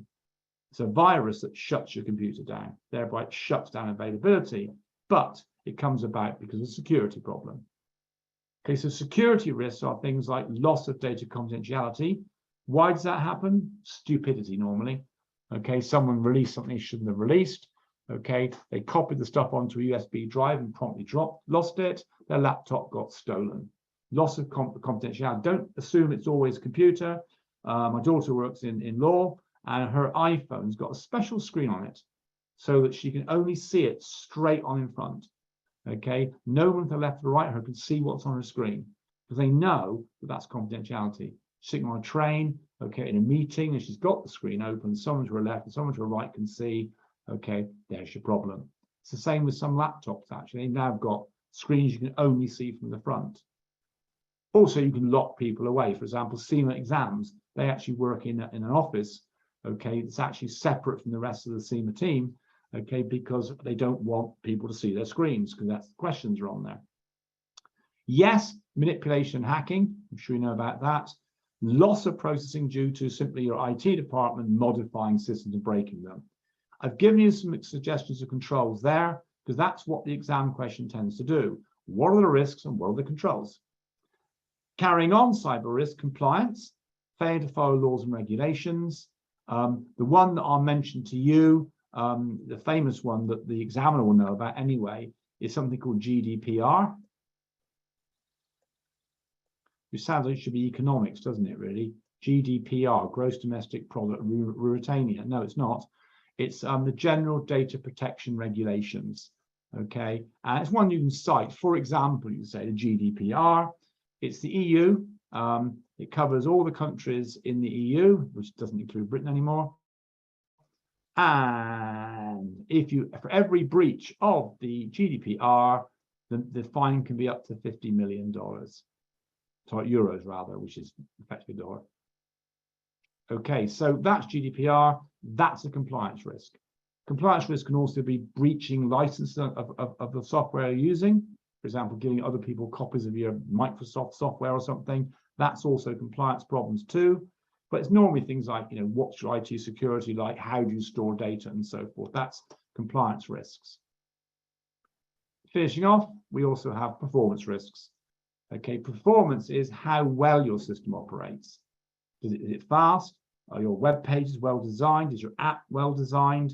Okay, and or your internal systems, you know, do you find your staff waiting for hours for the thing to reload while the customer's on the phone, so the customer's upset and the staff not productive? That's just cyber risk done, okay? But I wanted to cover that because of the use of those phrases. You actually use those phrases. Why? Because this is the CGMA categorization of cyber risk. The CGMA, which is SEMA's global brand, they actually do diplomas in cyber risk, and they actually have this as their typology of risks. And in fact, this particular set of PowerPoints, 3 of them, is a summary of a course that you could do with them for large amounts of money. Okay, but in fact, I've just done it for you in 3 PowerPoints, aren't I kind? Okay, so I've given you a few ideas as to what cyber risk Snakwheel faces. You can probably read them for yourself. Notice ransomware was on the list and it came up in the exam itself. Coming to governance and risk, and we'll take a break after this, I think. Okay, so we've been going for an hour and a half now, so I suspect you probably would like a bit of a break. I certainly would. Okay, governance and risk. Governance and risk is that bit in syllabus sections D and E. Governance is E and risk is D. Okay, let's take a look then quickly at what we know about the company. Remember, it's not a compliance exam. Okay, so it doesn't need to matter how many got on the board and whether someone's actually, you know, related to somebody else and all that sort of stuff. That's not the question she'll ask. She'll go for the general principles of, is the governance of this company so flawed that there could be risk? That's one question she likes to go for. The other one she'll go for, obviously, is, you know, what should the board be doing, and can they be blamed, as in the case of practice task number 1, can they be blamed for something? Or, okay, you get questions about whose fault is it? Okay, so, you know, has the board exercised control properly? Okay, the company's got a mission, and it's also got values, and these fit in because she'll frequently ask questions about whether or not a particular strategic option fits with the mission. And in the examination just gone, she actually set a question about the core values and whether our treatment of employees, or rather independent contractors, by making them depend upon tips and not guaranteeing their income, was that actually a clash with their core values? That was the question. Does this clash with our core values? Well, yes and no. Yes, it does, because clearly paying people low amounts of money is probably, not taking care of them. Also, you have to recognize that the couriers are oftentimes tempted to ride their bikes very unsafely to be able to get to the customer in time to meet the delivery deadline, but also, of course, they want to get back again so they can do the next order. Because the number of orders per hour is what drives the courier's income.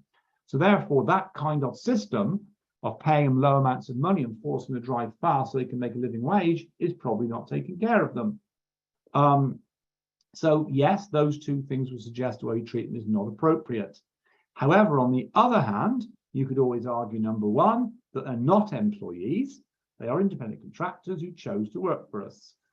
Secondly, you can also say that it enables them to actually, take work when they need it, but also to suit their needs in other ways. So unlike a full-time member of staff who has to be there in the allotted time, these people can, if they want to, let the postman in or something and stay at home. They can do so. They're not on anyone's clock. Okay, they can do their night school courses, their study courses. They can care for their their siblings or their parents. Okay, and it's more flexible. Okay, so that is taking care. Okay, and it's also consistent with our mission and values, because at the bottom we do say, okay, this is how we'll treat them. I think that's what she'll say her answer to the question in May was. I've not seen the question, I certainly haven't seen the solution, but I suspect that's what she'll go after, that kind of statement. So don't ever underestimate any page of this case study, okay, because you frequently get questions about whether something is consistent with the mission or consistent with the values. Okay, our company's got this set up. One thing I'll just point out, which doesn't always get noticed, is our non-executive chairman is actually not independent. Now that implies then that the chair or someone closely aligned with them, like a wife or a child or something, has got a relationship that could create a conflict of interest. Now, normally what they say is that the actual code itself contains a whole list of things that could constitute lack of independence. Things like, you've worked for a supplier, or you've worked for a major customer in the past. You hold shares in the company, that would be enough, or your wife or your children or your partner or children do rather. These sorts of things are what are going to be regarded as lack of independence. If we look at actually the background of that chair and what they do, and we have got a CV for them, they used to actually, it says that they've risen to the board, okay, of a bank, okay, rising to the main board of a major commercial bank. So I assume then they are on the main board of a major commercial bank still. It doesn't say they were on the major, they still are, because non-executives don't work full time. They only work, part time. They come along to attend board meetings and one or two other duties. It also says that her role on Snakwheel's board, she serves on the board of 2 major charities. Now you can beat yourself up trying to work out how that would be a conflict. Maybe we borrow the money from the blasted bank that the chair is in charge of. That would certainly make them not independent. Maybe these charities are, I don't know, anti-diabetes charities, in which case clearly we're actually giving them lots of customers because our food's probably making people get diabetes. Okay, so you'll find out in the exam. If it becomes important, okay, the exam will say to you, okay, the chair has declared a conflict of interest, or the chair is also, a member of the bank granting the loan. Does this create a conflict of interest, or comment upon conflict of interest? So that's what you have to wait for. We can only speculate why this chair is not independent. It has been done before. It was done in the exam of November 2020, when you had a non-executive director who was not independent, nominated by a university, and then there was some discussion of cutting research funding, and this particular non-executive director was arguing to maintain the funding, and you had to point out that to some extent she was exceeding her authority because, of course, she was meant to be independent. She wasn't independent, and maybe she should leave the board meeting or declare her interest. Okay, we've got a whole bunch of risks here. Again, the examiner likes to play fast and loose with this. This is not the risk register. She has asked a question about the difference about the statements of risk and a risk register. Okay, apparently your CFO wasn't sure. Okay, so this is in the final accounts of the company. So is the mission, so are the goals. They're all part of the final accounts of the company. Therefore, they're public. Therefore, shareholders are deemed to have read them. Therefore, so have other stakeholders read them. They are a warning to anybody getting involved with the company, particularly lenders of money or buyers of shares, that the things on the left-hand side could cause a material change in the value and performance of Snakwheel. So in practice task number 1, I asked, are the shareholders right to blame the board for missing the possibility that Tasteburger would actually cease to be our supplier? And the answer is on 2 ways not. Number 1, they didn't miss it. It's in the risk statement. There it is in the second line. And secondly, if it's in the risk statement, then the shareholders can be deemed to have known the risk. And so therefore, it's rather like if I say, can I stroke your dog? And you say to me, well, he'll bite you if you do. And I choose to stroke and he does bite, whose fault is it? It's mine. If shareholders decide to buy shares in the company knowing that's a risk, then they should not feel that they can criticize the board for not dealing with it, because they knew. However, yes, the board is to blame partly because they had controls on the right-hand side to mitigate the risk. They didn't work.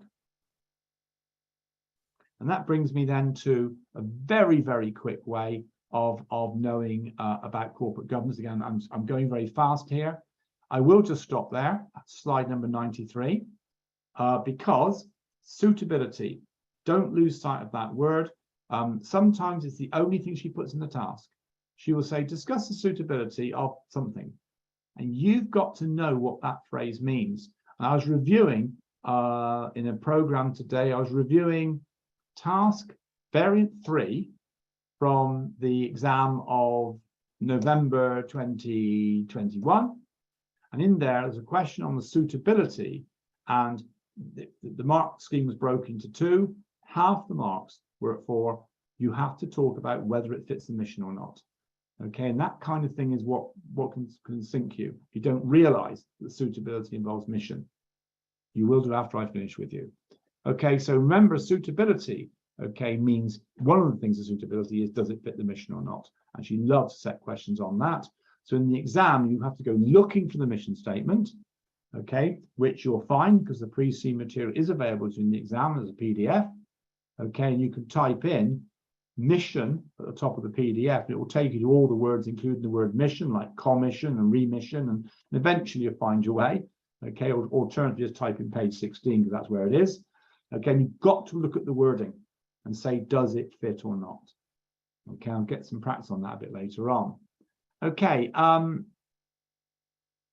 corporate governance is not a compliance exam.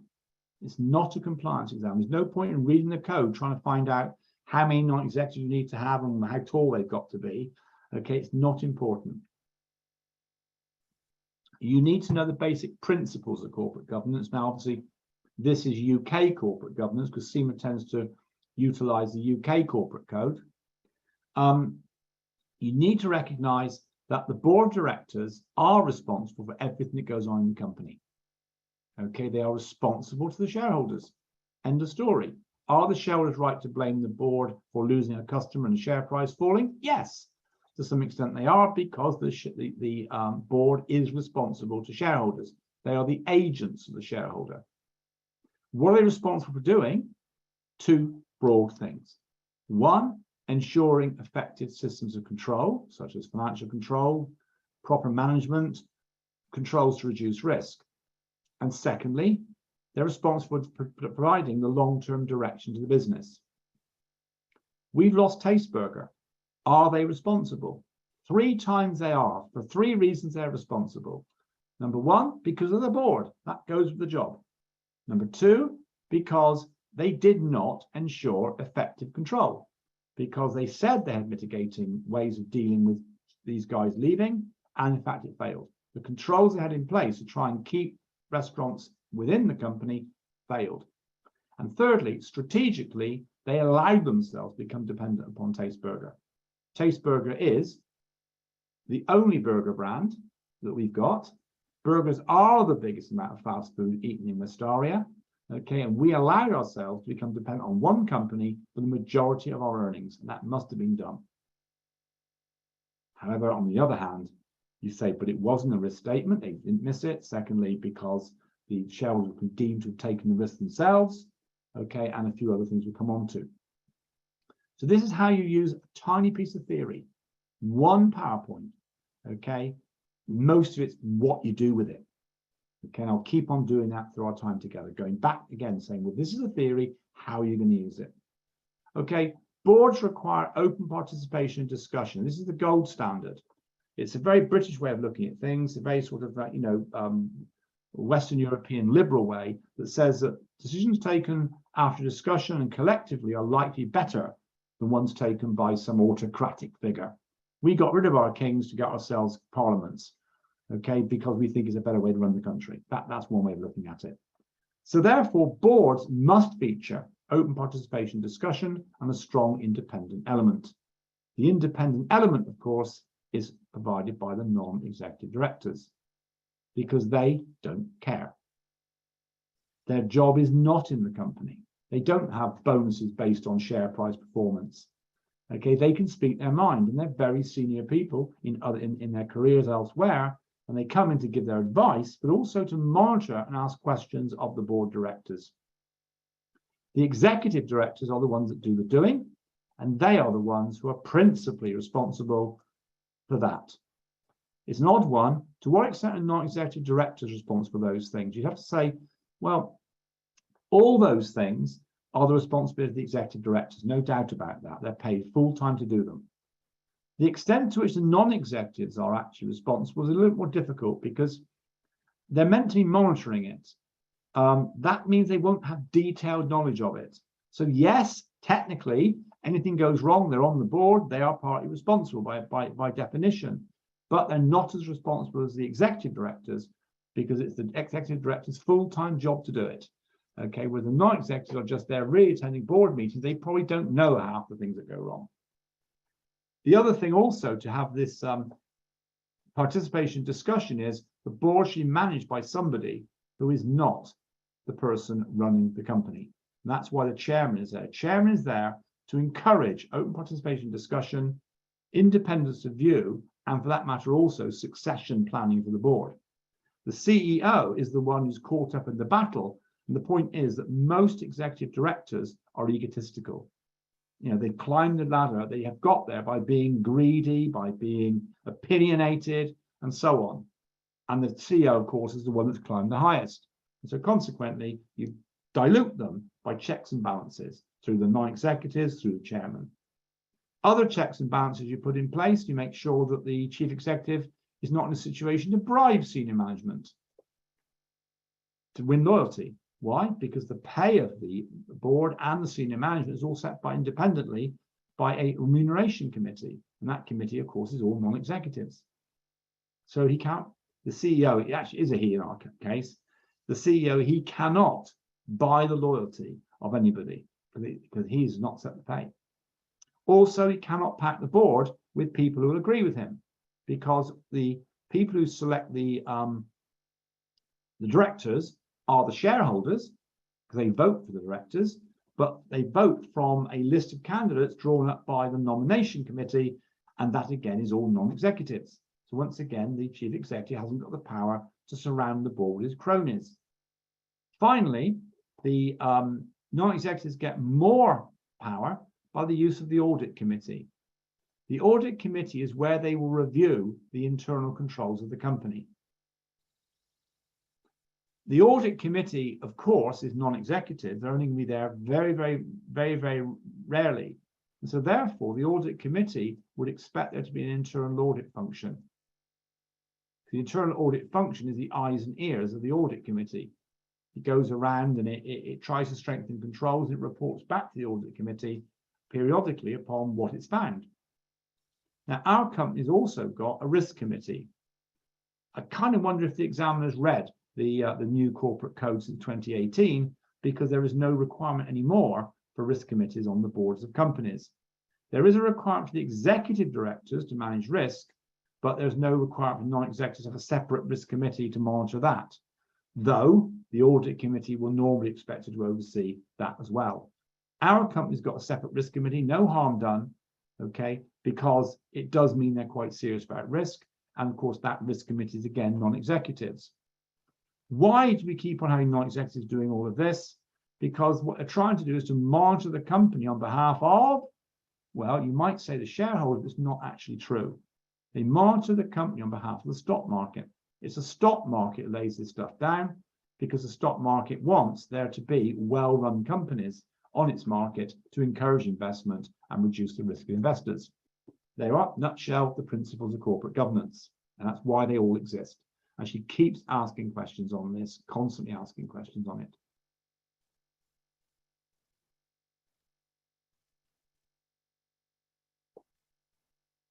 Okay, so I'll let you read through these things. Okay, bear in mind the analysis is really there for to get us through it. We'll start doing some questions this evening. We'll do some questions, or this afternoon we'll do some questions, or evening if you're in the east of Africa. Okay, and we'll certainly do a lot of questions on Wednesday. Okay, I'm going to stop at that point there on slide number 98 for a short break. I expect you could do with actually a bit of a break. But before I go, are there any quick questions that you have? I'm watching the chat quite a lot, and most of it seems to be housekeeping. Okay, let's take a quick look through some of the questions you've got here. As far as emails are concerned, again, let me tell you, please send an email to myself, okay, using the one at the front of the slide pack, alternatively, okay, to Miss Vuyu.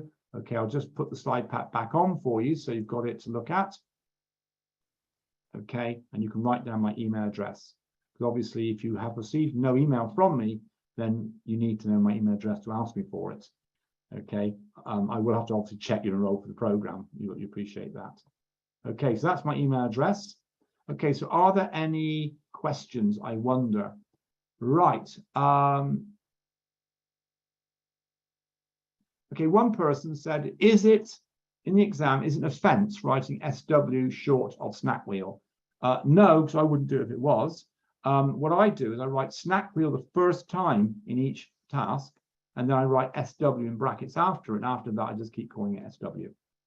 Okay, I want to go behind that question because it looks as though, is it forget, has been actually told that there are marks for style and punctuation and grammar and things like, you know, abbreviation shouldn't be allowed. I don't know who tells you these things, they're not right. There are no style marks. As long as they can understand what you're saying, you're going to pass.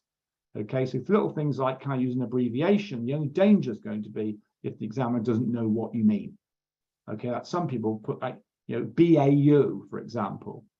Okay, I've seen that in quite a few scripts. BAU, which means business as usual, but not all markers know that. They might think you're talking about bow. Some, you know what I mean? So if you're going to use an abbreviation, okay, explain it the first time you use it, is all I would say. How long is the break? It'll be 20 minutes. Tips to get through the last 20 days, that's on Wednesday. Okay, that's on Wednesday. I'm not going to do it tonight, or you won't come back. Okay, I think that's the questions done. Okay, so we'll take a break now, and we'll start up with risk when we come back. So I'll just put a little note in the chat for you all, okay, as to when the break actually finishes. Of course, you're all in different time zones. Okay, so consequently, what I'm going to do is I'm going to say, okay, we'll take a break now until, let's say, I'm going to say 15 minutes past the hour.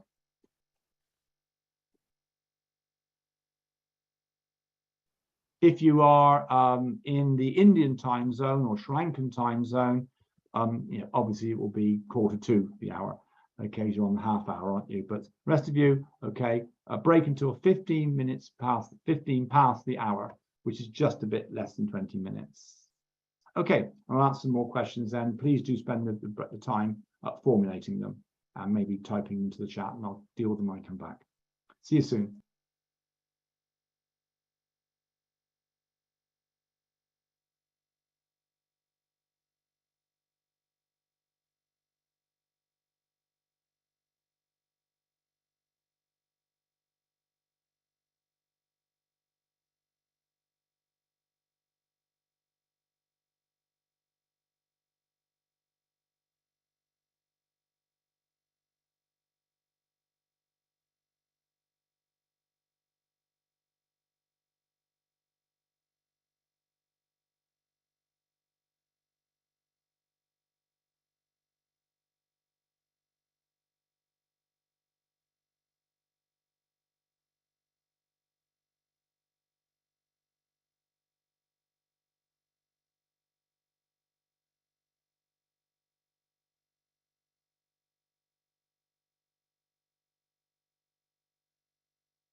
Okay, 1 minute to go.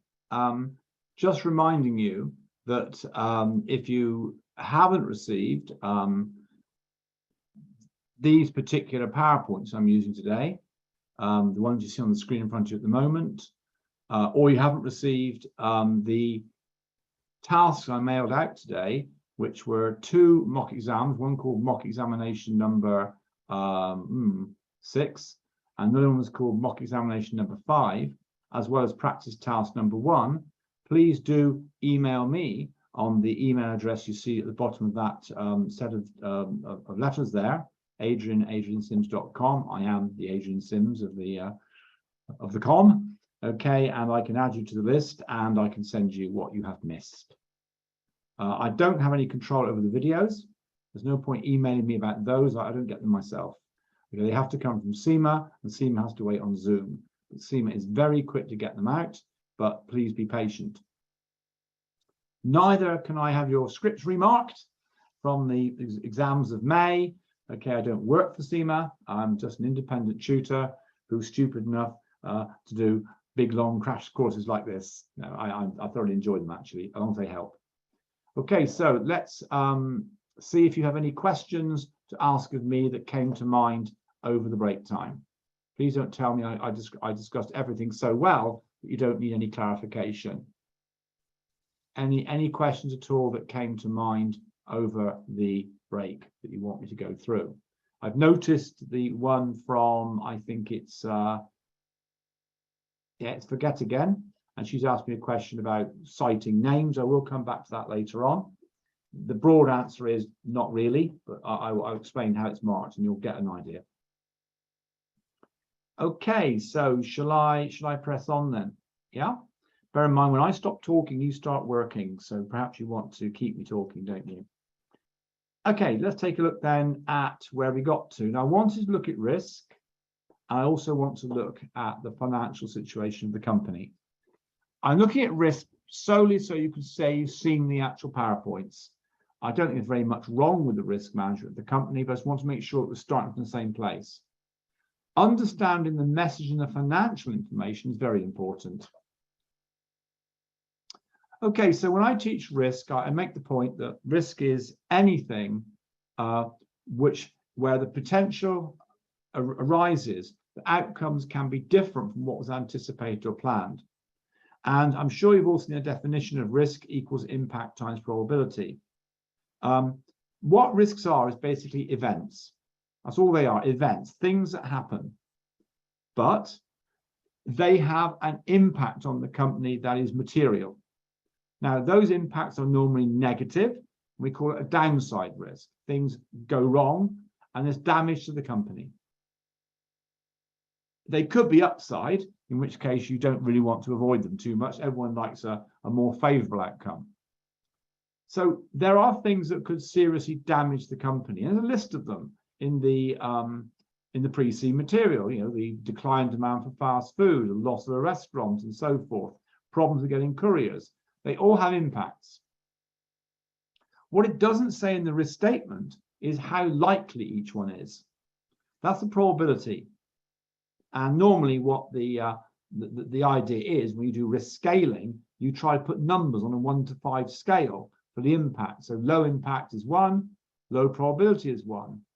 Okay, you don't. These are techniques in which you rarely are able to actually use statistical probabilities. They're all subjective probabilities. So 1 times 1 is 1. Okay, but if they decide, for example, that something has actually got a very high impact, even though it's unlikely, it's got a value of 5. And if they think it's got a very high probability as well, it's time to run because it's got a value of 25, and that's called a risk factor. Okay, so remember that particular definition. We'll need it in one of the exams a bit later on.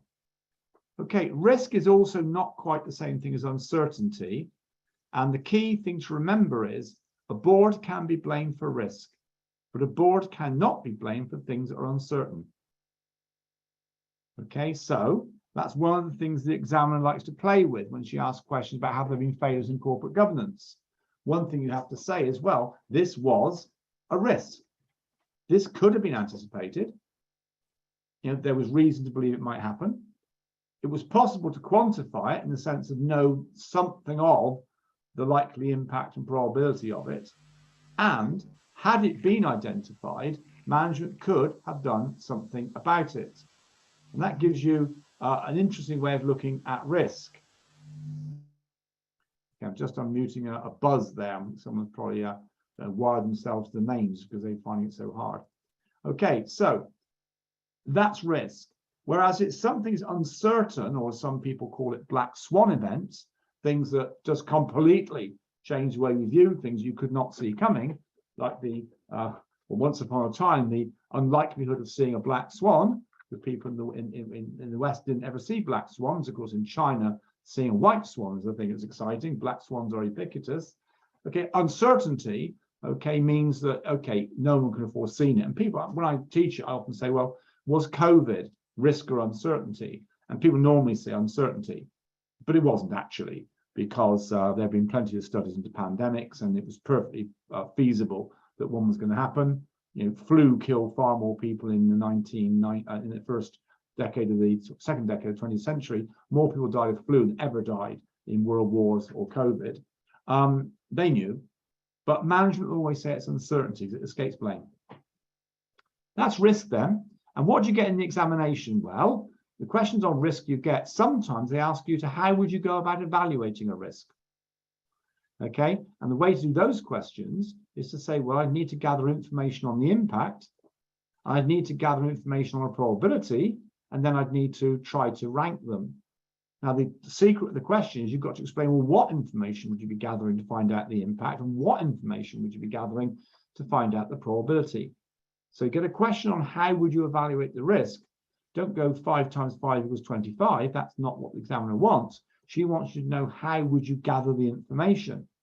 Okay, and the best way to do that is to say, well, there's going to be impact to gather. So what is the damage to the company likely to be from this? If it were to happen, what would it cost us? And then, and how likely is it to happen? And when you look at the impact, it's normally sort of studies you do yourself. Probability, you look in the past and say, has it ever happened before? You look at the quality of your controls and say, well, are they effective? Okay, so you look at your internal controls to assess probability. You look at the past to assess probability. As far as impact is concerned, you could do a study. You could look at other organizations that had similar problems. And that's where using industry examples can be helpful. Okay, what did happen when this happened at another company? And that gives you a notion of risk. So you'd like to ask questions on that. The other question she tends to ask is going to be obviously identify what the risk could be. And that brings me to this little diagram here, which is my typology of risks. Because when you do risk management, you're trained in this kind of thing. And they say, oh, there are all kinds of risks. There's not just financial risks, there's also commercial risks and so forth. A customer getting bad service is a commercial risk if they happen to get on social media and tell everybody about it. So I put a list there of the kinds of risks the company might face. So in questions going forward, I don't want you to start using words like financial risk, commercial risk, reputation risk. Okay, I want you to talk about the event. This could happen. And if it happened, it would lead to reputation damage and also losses or something. Okay, talk about the event. Don't talk about the risk classification. Otherwise, you're writing the book out again. The examiner also sets questions on economic risk and political risk. And indeed, in the examination of May, she'd ask the question about what happens when interest rates rise. So, she can be quite specific. We obviously can't cover every question and every topic in the exam in merely 2 sets of 4-hour classes. Okay, so I'm not going to go into what the risks are, and I think this section on the importance of the IT system is readable. So let me come last of all then, before we do question practice, into financial analysis of the company. Okay, and what you've got to recognize with all this is that the examiner's numbers are concocted by her to create an impression and send a message. Okay, this is not a financial interpretation examination. That was managerial level. Okay, when you had to work out, all the ratios and this sort of stuff. This is not what you do at strategic level. And I'm going to warn you off of some of the things you see on the various chat groups and all the materials people produce, because there are people in the business who just spend the whole time crunching the numbers and trying to prove something. There are never numerical questions in the exam. And some of the numbers the examiner puts together don't really actually bear that kind of analysis. For example, a couple of case studies ago, the company was technically insolvent, absolutely insolvent. Yet there was never any mention of it in the exam. It was never required. Okay, if people sat there going, we can't do this, we're insolvent, they just threw marks away. So these are the messages to take from the information in the case. We're doing great. That's the message. Okay, compared to the other guy who's doing really badly. Munchbite, badly, us, great. That's the message. Specifically, our revenue grew by 19% last year. From 2020 to 21, 19% growth. Okay, our operating profit went up by 30%. Okay, that's presumably because we've got a lot of fixed costs or something. Our profit for the year went up by 33.9, call it 34%. So from a shareholder's point of view, you might think they'd be very happy because the value of the company, the profits of the company went up by over a third. And that's amazing when you think you've actually got only a 19% rise in revenue causing it. So that's good. I don't think it's reasonable to think it has some big cost-cutting drive that led to that increase in the operating profit. I think it's fixed costs. I think it's a cost of the data system, which has now been absorbed over a much larger amount of revenue, which revenue, of course, is number of deliveries, isn't it, effectively? Okay, our capital leverage is 13.4%. That is ratio of debt to debt plus equity. That's what the examiner uses when she talks about capital leverage. So ratio of debt to debt plus equity, 13.4%. You might regard that as relatively low. It's certainly not excessively high. We paid a dividend of 34.8%, call it 35%. So of the profit, of every $100 of profit, we gave $35 dividend to our shareholders. Okay, now one of the things you could do is you could consider, this company's been around 15 years, and you might say, well, okay, that dividend, okay, the alternative dividend is retained earnings, isn't it?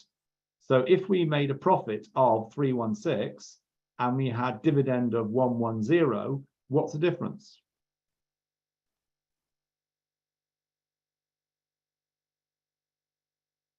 How many accountants have we got on the call here? Okay, you could do it in your head. Okay, 206. Okay, so 206 million was the amount, thank you, the amount of earnings that were retained last year. That means extra earnings retained. Okay, thank you very much there.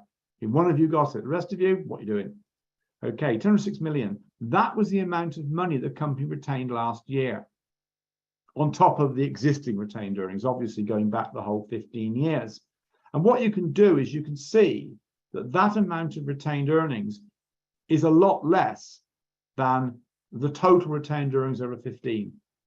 In other words, we're retaining much, much more profit in the past than we are now. And that is what the examiner wants you to recognize, that tech stocks don't normally pay dividend, yet we are. Firms like Deliveroo, Just Eat, and others, they don't pay dividend any more than Tesla or Google do, because what they're doing is they're convincing the shareholder that the opportunities of the company are so great that there's no need to have the money back as dividend because we can invest it for you better than you can invest it yourself.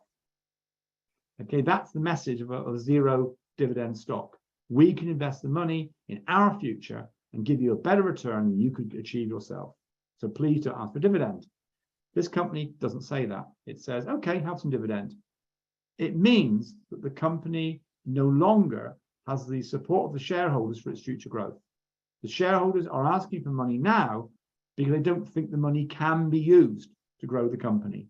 Now, why is that? Because the market is mature. We're told in an article in the bundle at the back that the market is mature. The word is actually used in the article, mature. And it's mature at 55% penetration.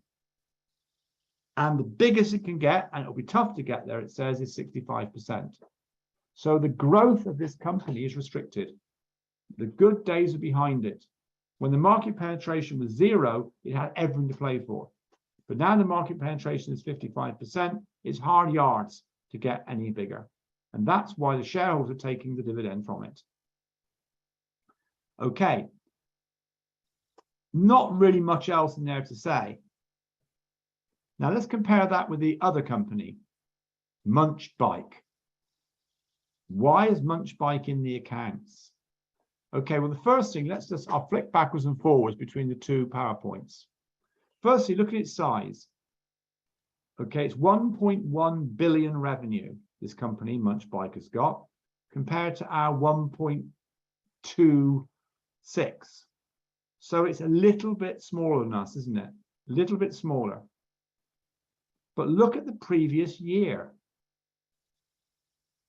In the previous year, it was 892 compared to our 1062. Okay, it was a little bit smaller than us, but actually rather more smaller than us. The fact that our revenue grew by 19% and it's grew by 23 means it's catching up with us. But the cost of catching up has been to actually literally reduce its operating profit. It fell by 1.6% from 369 to 263. So why would that happen? You're allowed to read into this. What is this company doing that means its operating profit is falling as its revenue is rising? What do you think it's doing? Well, I know it might mean costs. I don't think they're generously paying their couriers a lot of money. I think they're cutting their commission rate. Well, not paying more, I think paying less. Bear in mind, commission is paid by the restaurant, not by us. Okay, and that sounds a bit odd, but we don't pay the commission, we receive the commission. So in fact, it is receiving less commission per order than it used to. And that would give you that effect. In other words, it's cutting its commission rate to gain market share, and a couple of you said probably promotion as well. Now you say advertising. Yes, advertising, but the most likely thing they're doing is giving an awful lot of free meals out, gaining market share by saying to people, you can have a free meal if you download our app, which is what they all do. And one in America called Joker, J-O-K-R, okay, was spending so much money on giveaways. It was a collection delivery service. It was collecting groceries and delivering them using electric scooters. It was giving so much money away to try and gain share that actually it went broke. And that seems to be Munch Bike. Munch Bike is got costs going up. It's not courier cost. It's going to be things like its promotion costs, okay, including giving away. It's possibly also cutting its commission rates, and thereby, although it's got more sales revenue, it's got a lower margin on the sales revenue because it's taking less commission. And the effect is it's managed to reduce its operating profit. Now, okay, that's bad news for it, of course. As Tapawal said, yeah, they are definitely, okay, cutting on margins to grow revenue.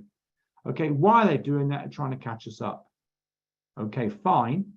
This is bad news for us because it means that probably, okay, the level of commissions in the market will start to go down. This is typical mature life cycle industry behavior. The second in the market is trying to catch up with the leader so they're bigger when the market finally consolidates and stops growing. Almost certainly what they're doing. In terms of their investment in software, if we look at their accounts, you're not seeing a lot of amortization may be going through the expenses. It's hard to say. I think I prefer my explanation of it's a competitive threat and it's talking about a mature market. It ties in more of the things the examiner will want to talk about. Okay, this is a dangerous company, and I think she's taken her inspiration from a company called Grubhub. Grubhub was bought by a company called Just Eat. Just Eat's a Dutch company. It's worth you looking at those two companies. I'll just tap them into the chat for you so you can go and look them up. Okay, those you've not actually found them yet. Okay, so basically what you've got is, okay, a company called Just Eat, Dutch company, okay, and it acquired a company called Grubhub, which was cutting prices and commissions. It bought it to try to stop it doing it, and the rest of it, I'm afraid, ended rather badly. So it's probably worth you looking up, okay, Just Eat and Grubhub, okay, on the internet. Look onto financial pages and things like that, and you'll find a rather unpleasant story there. Okay, I think the examiner's read it and decided she's going to actually ask about it. Notice this company pays even more dividend than we do. Okay, its dividend payout ratio was 49.1%, so nearly half its profits. Okay, the examiner probably couldn't quite get a number to come to a half, so you're going at 49.1. Okay, we have 34.8. The other thing about it is that Munchbike has also reduced its capital leverage. It did that by paying back borrowings. This is a company paying back borrowings. It's also paying a lot of dividend. So how is it ever going to invest in any of the things it needs to invest in? It hasn't got the cash. Its retained earnings last year were $117 million. It retained $117 million. We retained $206 million. We can clearly invest more than it can. We increased our borrowings. It reduced its borrowings. Okay, I think it's in trouble. It's what I think. Okay, and it's going to hurt us because it's pushing for market share. That's my interpretation. Hang me if I'm wrong. Okay, the other thing to look at is the share price. Let's go and find the share price for a moment. So here's the case study. And just reminding you, by the way, we don't discuss COVID in the exam. Okay, where's the share price gone? It's going to be page 25. It says it, doesn't it? And you can do this in the exam. Okay, you just simply go and find it. And there's the share price. You can't take this into the exam room with you. They give you a fresh copy on screen. Okay, if I were forced to say what that looks like to me, I'm going to say the shares was kind of roughly about this all the way through here. Ups and downs, of course. Then, did it drop? Somebody else I saw draw it this way. They talked about, so it's this, then that, then that. Okay, I think we can say categorically our share price is declining.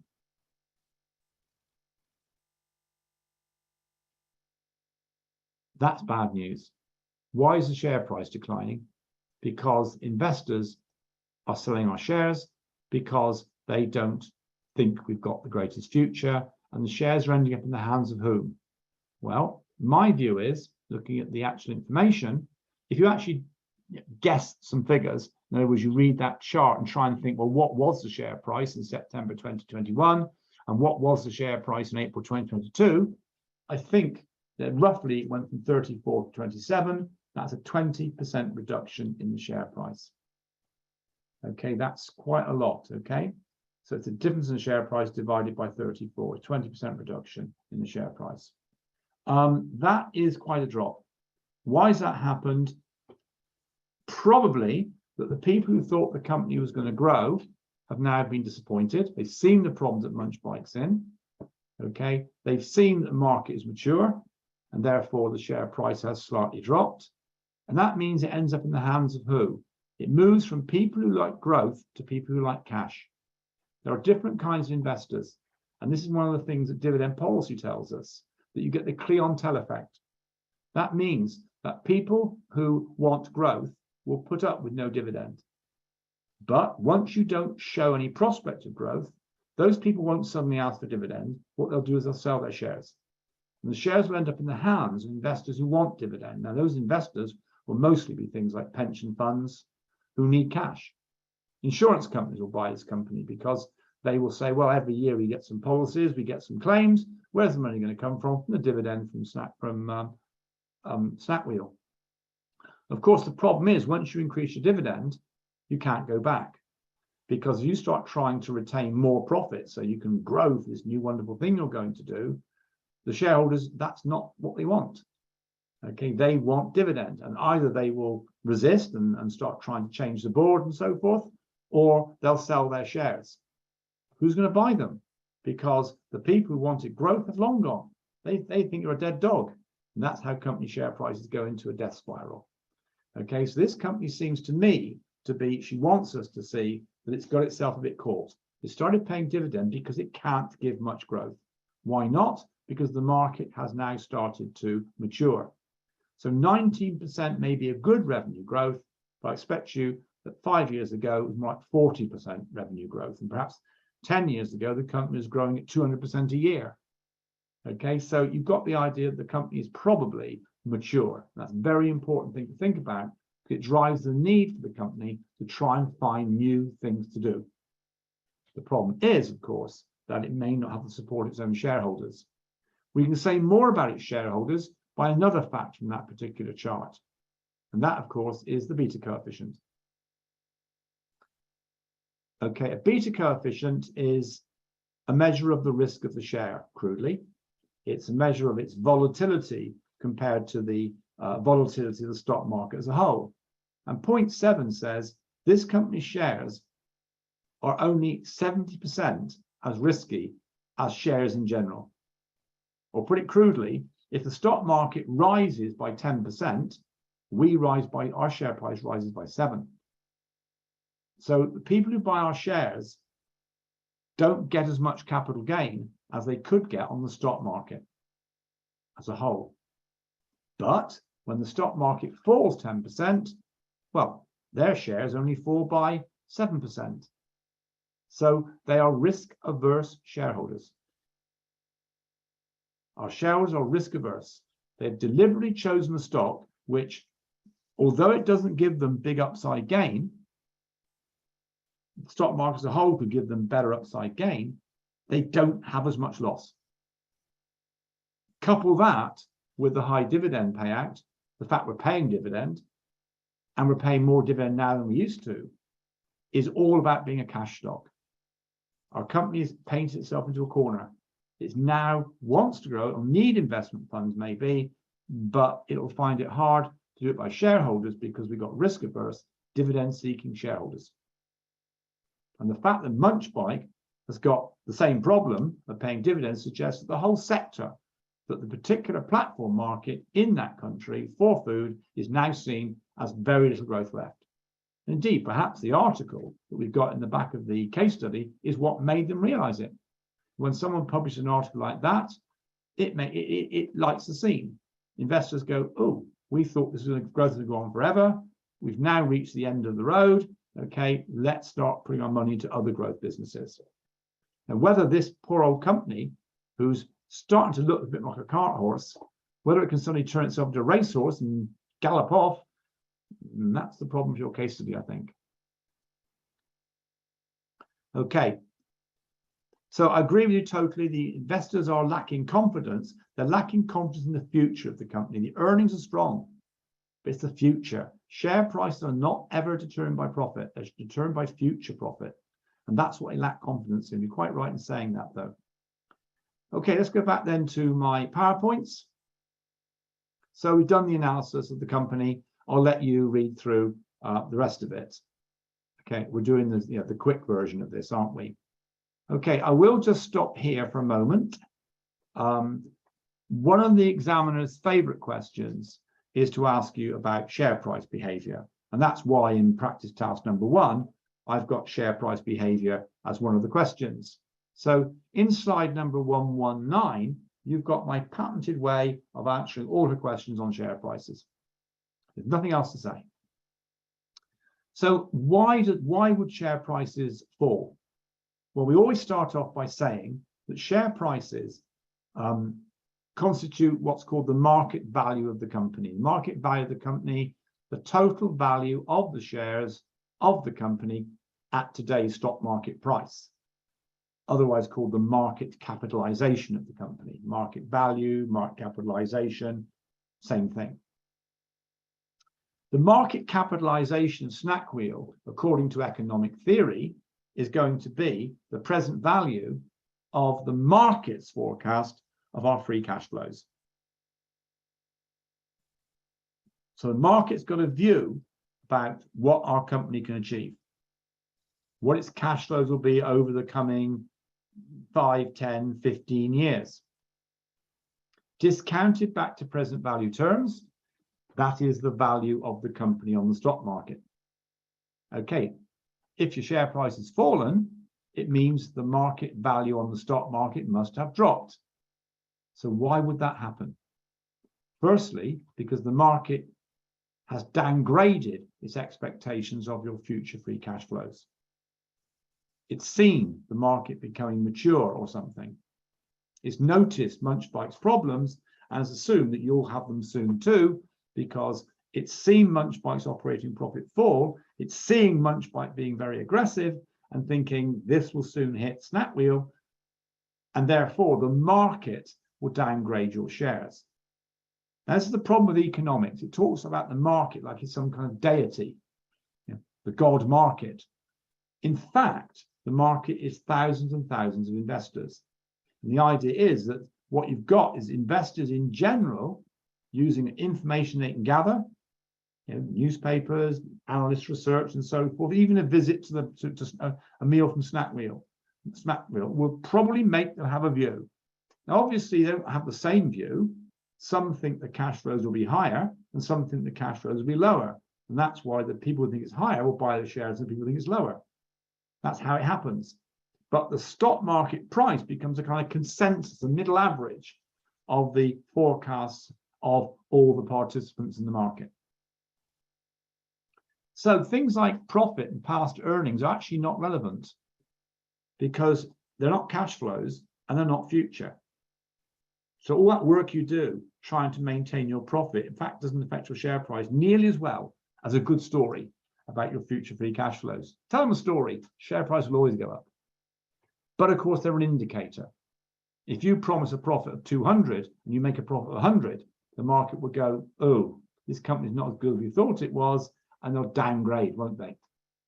Secondly, risk.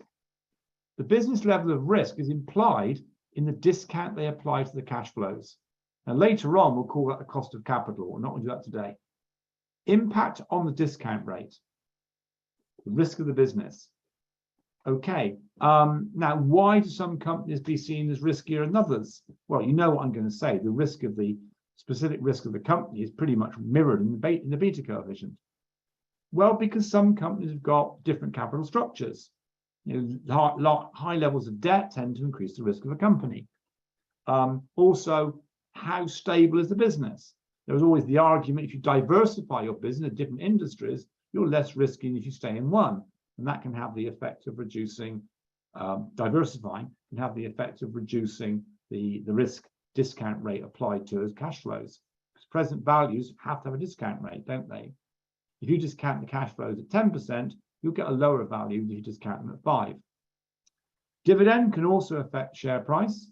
I won't go into the details of CumDiv at the moment. I'll go into details of dividend policy. In this exam, you must assume that on the whole, dividend moves the share price in the same direction. If you raise the dividend, you raise the share price. Now, empirically, that is correct, because what it does is it gives the cash to the investor sooner. So rather than the present value, okay, of future earnings, it's so much. But if you suddenly say, but there's more dividend this year, then that cash becomes available sooner, and therefore the share price goes up. Now, that particular argument, which is empirically correct, by the way, is contrary to something called the dividend irrelevance hypothesis. And this is the work of Modigliani and Miller. Remember them? And they wanted to prove a theory about capital structure. And they made a whole bunch of assumptions, one of which was that dividend did not affect the share price. There are people who believe Modigliani and Miller. They're usually called geeks. And what they argue is that if a company increases its dividend unexpectedly, the market would increase the share price because they're getting the money quicker, but at the same time would recognize that that dividend is sacrificing future capital investment. And so therefore, you're giving the money now, but there won't be higher, bigger company in the future because the company's investing less into itself. And so therefore, in a sense, what they say is the share price stays exactly the same, because the people who go for the dividend, fine, they'll buy the shares, but they'll buy them from the people who sell them, because it's the higher dividend is now to sacrifice the growth. So the share price doesn't move. Okay, it's wrong. Okay. By the way, the same two also made assumptions there's no such thing as taxation, and also all share dealing is free. So I think you can tell it's not really supposed to be taken seriously. Rumors and events affecting the business. Now, this is more behavioral. This is the idea that the market behaves like a herd of wild animals, and that if they get scared, they all run in one direction. If they think there's food over there, they'll run in that direction. And that's the idea about share prices. The things like changes in the company and rumors about the company can create a mob herd instinct that sells the share. Or fantastic fashion and we can't lose in the market creates a boom, and then the share price shoots up. So some of the movements in the share price could be due to rumors. Tech stocks. We are a tech stock. Tell me, guys, how are tech stocks doing at the moment? Who's close to the market? How are tech stocks doing?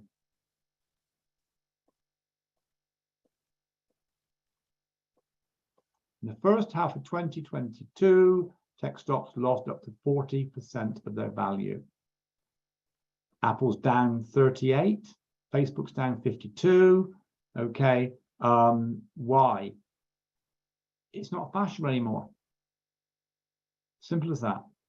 Okay, the industry itself is seen as not being so fashionable anymore. There's a recession coming along.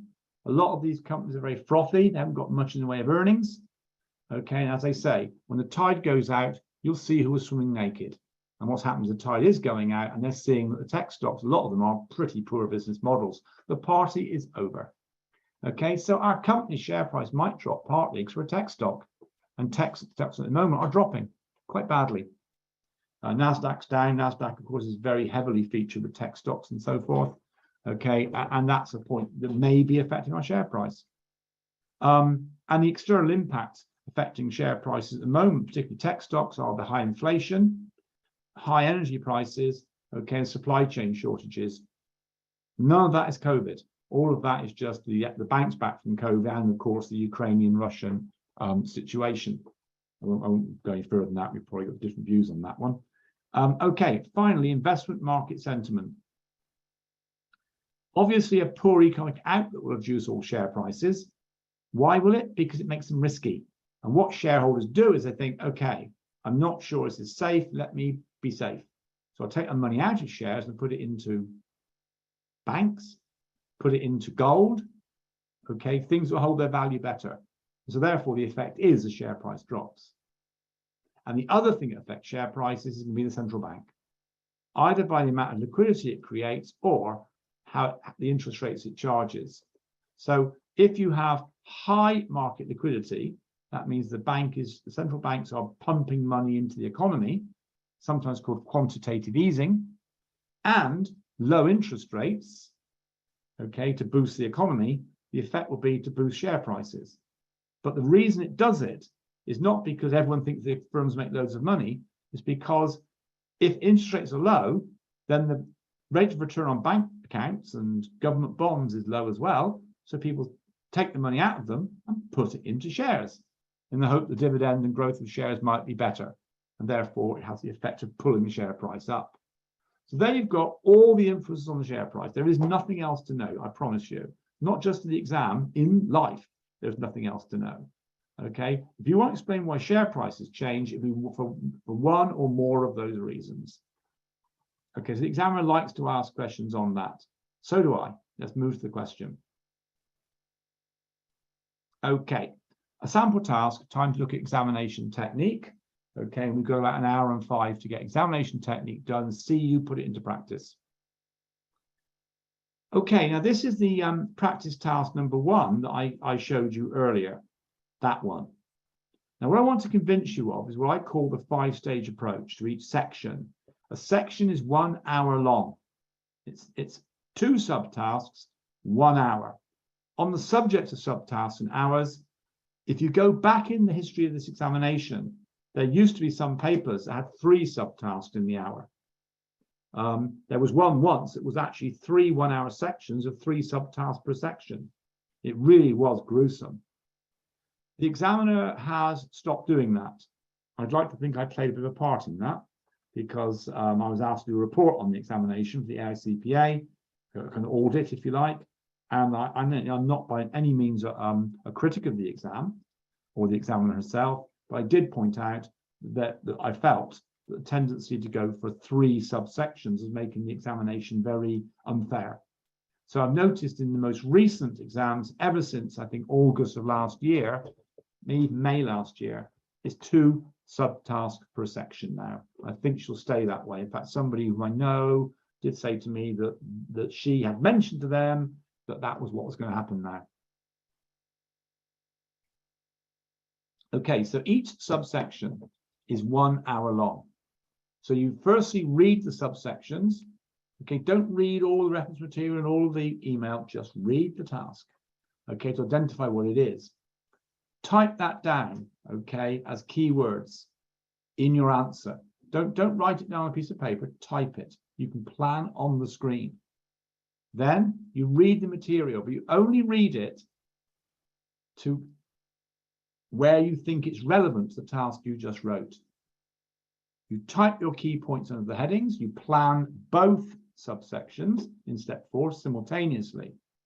And I'm going to use one that says find 5 things to say, and that's going to make you cross. Okay, you're going to go, no, it's got to be 2 marks per paragraph, and it's not true. I'll prove it to you. It's not true. 5 things. Try and be comprehensive. Then, once you've got your plan in place, you then expand your answer in the time available, okay, to try and get more marks. Now then, let's see how this works. So practice task number 1 is this one here. So the first thing we do is we ignore the practice task and look at what the questions are. Okay, so straight away you can see, okay, why has the share price fallen the way it has? Look at the right. It says to single sentence 1 requirement, single sentence containing and maybe 2 requirements. Very important. A lot of people fail, they don't spot all the parts of the question. This has only got 2 parts, subtask A and subtask B, because subtask B has also not got the word and in it. Are the shareholders right to blame the board for not having spotted the possibility of this sort of action by partner restaurants? 2 questions. What am I going to do now? Well, I'm just going to remind you that the mark allocation is not a secret if you really want to know what it is, because this percentage SEMA presents as being the percentage of the hour you should spend. Yeah, it's nonsense. What it actually is the marks. The examiner has given 20 marks to the first subtask, and she knows this practice task number 1, this 1 hour, is worth 33 marks. It's 1/3 of a 100-mark exam. It's the first hour of 3 hours. Each hour must be getting 33 marks then. Well, I suppose one gets 34, doesn't it, to 100, but 33. So therefore, by saying 60%, what she's really saying it's worth 20 marks. And by saying it's worth 40% of the marks, she's really saying it's 13. 20 plus 13, 33. Okay, so that's it. There's only 3 things she does now. It's either 60, 40, or 50%. Yeah? It's either 20 marks, 17 marks, or it's 13 marks. That's the only 3 mark allocations now in the exam, if you find that interesting. So I now type down the headings, and I say, right, reasons the share price fall, and I think, well, okay, I need to find 5 reasons why the share price might have fallen. Okay, blaming the board. Now, this is an opinion question, and we had this moderation meeting before I came online for you, and one of the people who is a marker for the exam was saying, well, we've been told by the examiner that if she asks a question where she says, what do you think, or is it correct to say this, she automatically assumes the students realize they have to say both sides. On the one hand, yes, it is right. On the other hand, no, it's not right, and then come to a conclusion. So pros, cons, conclusions. Arguments in favor, arguments against, come to a conclusion. It's like being in a court case, isn't it? And what they're marking is not the conclusion. They're marking if you think about it. if you can see both sides, if you can show judgment and evaluation. So I know if it's a question saying, are the shareholders right to blame the board? I'm going to say, well, why would they be right? Then why might they not be right? I'm calling it defenses. And then a conclusion, which the conclusion, by the way, is not very important in the mark scheme at all. Okay, so then I make some notes. So I don't know how you do your notes. Remember, you can't highlight on the paper because it's not a hard copy exam. So you might write something down. If you're doing the exam in a Pearson VUE Assessment Centre, which I'd always recommend you do, particularly in some of the countries in Africa where maybe the power and the communications are not always reliable as you might want them to be, do it in a Pearson VUE Centre. Number one, it's their problem. If the IT goes wrong, it's not your problem. They got to find you a reset. And secondly, you've got something to write on.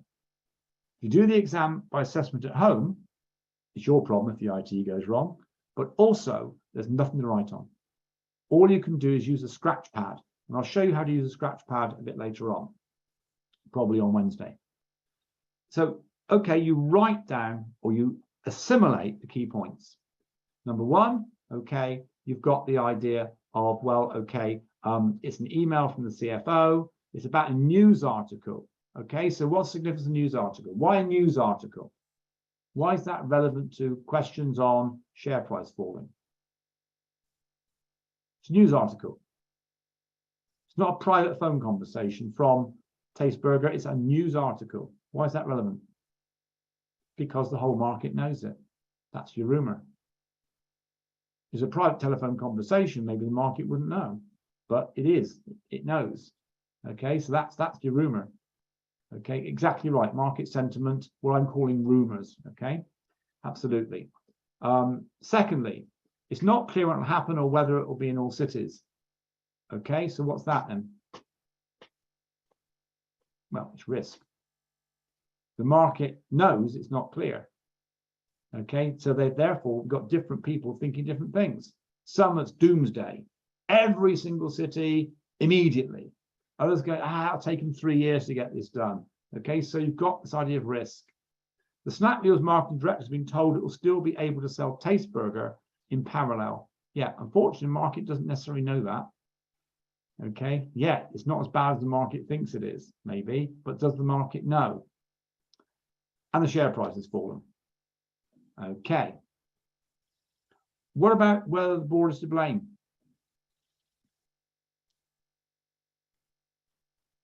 Well, the first thing to recognize is that it's not as bad as the market thinks it is. And so therefore, that's one reason perhaps the shareholders are jumping the gun by blaming, because things aren't really clear yet. Okay, so we've got this article now, and you go through it. Now, look at them, hold them at arm's length. Not every line, every sentence is important. It's not like reading a piece of poetry or something where every word is weighted carefully. It's just a newspaper article. That's all it is. Okay, some of it is nonsense. Okay, it's just filling a page. Okay, so what else we learned? Tasteburger solely relies on Snakwheel. Okay, yet it wants to do its own home delivery. They're fed up with the 30% charge that we make for delivery. And what they say is we want to make our burgers cheaper for customers. And we can do that by cutting out these terrible people in Tasteburger and doing it ourselves. Snakwheel also keeps customer information to itself. Okay, and they want to have access to their customer information so they know where they live, what they like, what they do buy, what they don't buy. Fair enough. An analyst, okay, one of these talking heads from Mellor's investment bank has said, look, it's not possible to have a food platform that only offers burgers. Therefore, either Tasteburger will have to involve other companies onto its platform so it can offer a bit of pizza and a few sandwiches, or it will have to actually develop those products itself. Okay, so looking down that list there then, okay, what would affect the share price? Well, you can see the amount of money we make from Tasteburger, 30% charge on everything it sells through our platform. You know that burgers are the biggest selling fast food. You're told that in the pre-scene. Okay, so you've got information there, and it's worse probably than just losing Tasteburger, because the bottom bit says that there may be impact on the sale of chicken and sandwiches and pizza, either because Tasteburger takes away people in that area, or it starts to expand itself into that area, and so consequently we'll sell less pizza because people are buying their pizza from Tasteburger. That's your cash flows. Okay, so you read it through and you think all the time, what's it got to do with the question? Then step number 4, you plan your answer. And you plan it like this on your document. Okay, so you type a skeleton into your document. You don't write it on a piece of paper, keep it in your head, you type it down. Because if you keep it in your head and you run out of time, you don't get any marks for it. If you put it down, you get marks. And you plan the whole thing in step 4, not just the first subtask, both subtasks. I know it's the hardest step of all. But now it's down to you. This is the bit when you realize you don't really know what you're talking about. Now, that's when people go wrong in the exam. They don't know what they're talking about. They panic and start typing out the case. That's one thing. We're like intelligent monkeys, aren't we? Okay, so sometimes we freeze, we don't do anything. Sometimes we just simply do something odd and we start typing out the case. Okay. And sometimes what we might decide to do is just type out our notes because, well, I must be getting marks for something. It's a typing exam after all. No, it's not. So you must be prepared to stop and try to get your ducks in a row.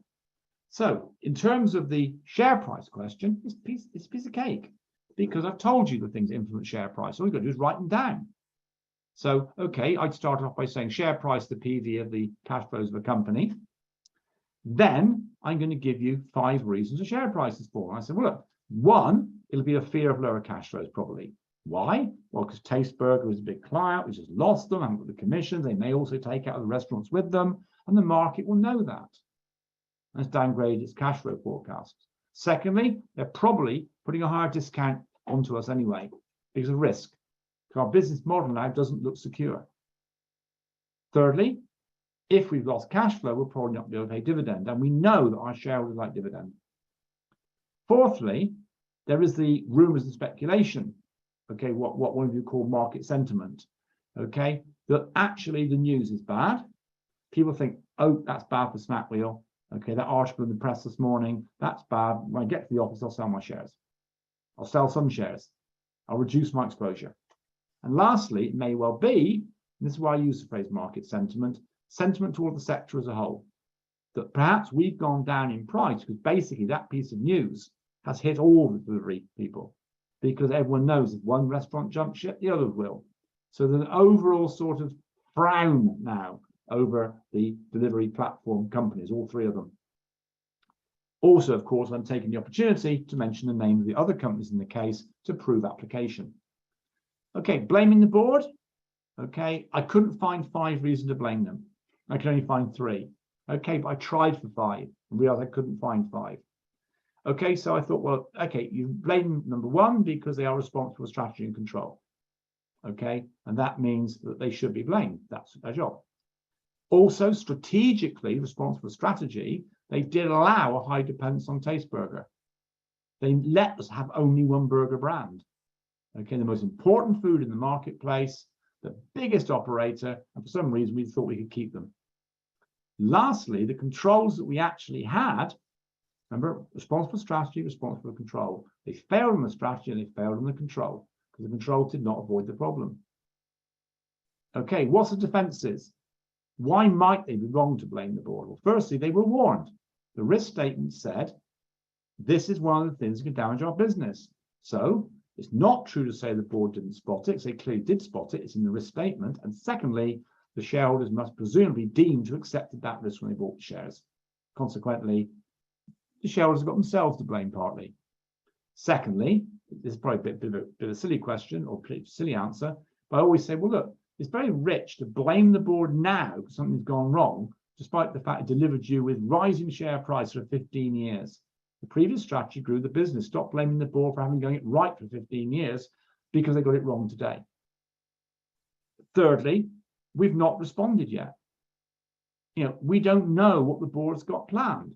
The board may have a solution to this problem. I mean, the obvious thing to do is to say to Tasteburger, can we have a conversation with you, please? How about you don't do it? How about you, we accept a commission rate of 20%, we come to an information sharing agreement, and you can back off. That would end the problem in a stroke, wouldn't it? We don't know what the board's going to do. Lastly, we don't know the impact anyway. You know, are they going to do it? When's it going to happen? Will it be successful? When, you know, how many restaurants are affected? All of that's unknown. And so therefore, once again, the shareholder are wrong to blame. They jump into judgment. My conclusion of what it's worth was, I think losing restaurants is fairly inevitable. They will lose them to other platforms. They will lose them to the restaurants themselves. That's just one of the risks we have.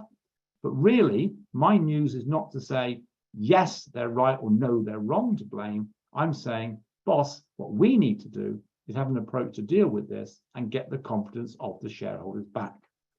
Okay, so I'm telling the boss what he needs to know, not only what he asked. That's my conclusion. I wonder how long it would take you to write that. Well, I budget students having 20 minutes to get to that stage. Step 4 finished after 20 minutes. 1 hour, 20 minutes gone, 40 minutes left to go. So what you then have to do is look at how much you've got in the plan. Ask yourself, can I elaborate every single thing in there in the 40 minutes left? Okay, and clearly what I've got here is potentially 15 paragraphs. 15, 40 minutes. Okay, can I do it? If you think you can, off you go.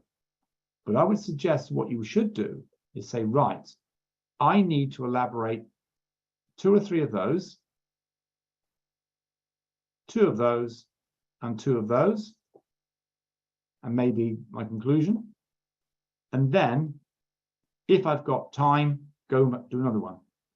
What I'm saying to you is, don't run out of time by doing this one, the first bit in detail, and then leaving a plan for the rest of it. Okay, that will give you a very low mark. Allocate your time by elaborating several of the arguments under each of the bold headings. Okay, and that's a much better way of spending your time. So when I elaborate, I use a particular structure. Okay, so I'm going to elaborate some of my headings. So I'm now into step 5. Step 5 is the plan on the left-hand side is on my computer screen. I just simply add words into it. I'm not retyping it, I'm adding words, I'm making it bigger. And I absolutely promise you that the 9 mock exams you're going to see and the 5 practice tasks I'm going to send you as well, every solution started life as a little plan like that. And when I get the exam papers finally for May and August, the ones you're sitting, I'll get them in October. I will do exactly that for every single one. I'll sit there, I'll put a plan together in I'll do about 10 minutes. Okay, quick notes. What do I think the question's about? Okay, what would I say? Okay, what my students probably going to say, the way I've taught them. And then I will get hold of the examiner's report, if it's out in time, or her solution, which isn't really oftentimes very good, because I don't think she writes them. The exam report is where I look to understand what the examiner wants, not the solution. And I go, yeah, broadly speaking, I got what she wanted, and my answer would be level 3, because she tells you what level 3 should do. And I go, right, fine, I look at the marking guide, yeah, I did that. Okay, and that's what I do. So, expand the answer. I do my brainstorming, I expand the answer. And what I always do is what I call ICI. ICI. Okay, I learned this from somebody I thought was really neat. I've been using it for decades. ICI. Number 1, introduce your point. Markers spend about 10 minutes marking your script. 3 hours work from you, 10 minutes from them. So they're not going to read every word that you say. They're not going to worry about, little details. They're just going to scan it, really. So if you introduce your point, that's where you do it, where you underline the key point you want to make. The reason for this is lower cash flows. Some markers, okay, we'll look at that and go, that's right, and move straight down. Especially the 10th one they've done today, it's got the same points. Okay, then you communicate your point. That's the bit underlined in red.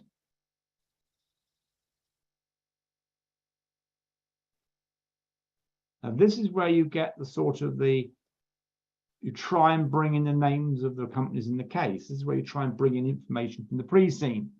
This is where you might bring in an example from outside. So you're trying to communicate what you mean. Why does a fear of lower cash flows lead to this? Finally, I, impact. Impact or implication. What's this got to do with the share price, please? You said there's lower cash flows. Okay, you've told me why there might be, but you haven't actually yet told me it affects the share price. And so you've got to explain why it affects the share price. The implication of the market thinking the cash flows will be lower is some investors will sell their shares, and that's contributed to reduce the share price. Okay, a marker will love that. Okay, they'll go, okay, I can see how many points you've made at a glance as soon as I see your script. How do they mark? They mark on a screen, and the size of your script is roughly the size you're seeing it at the moment.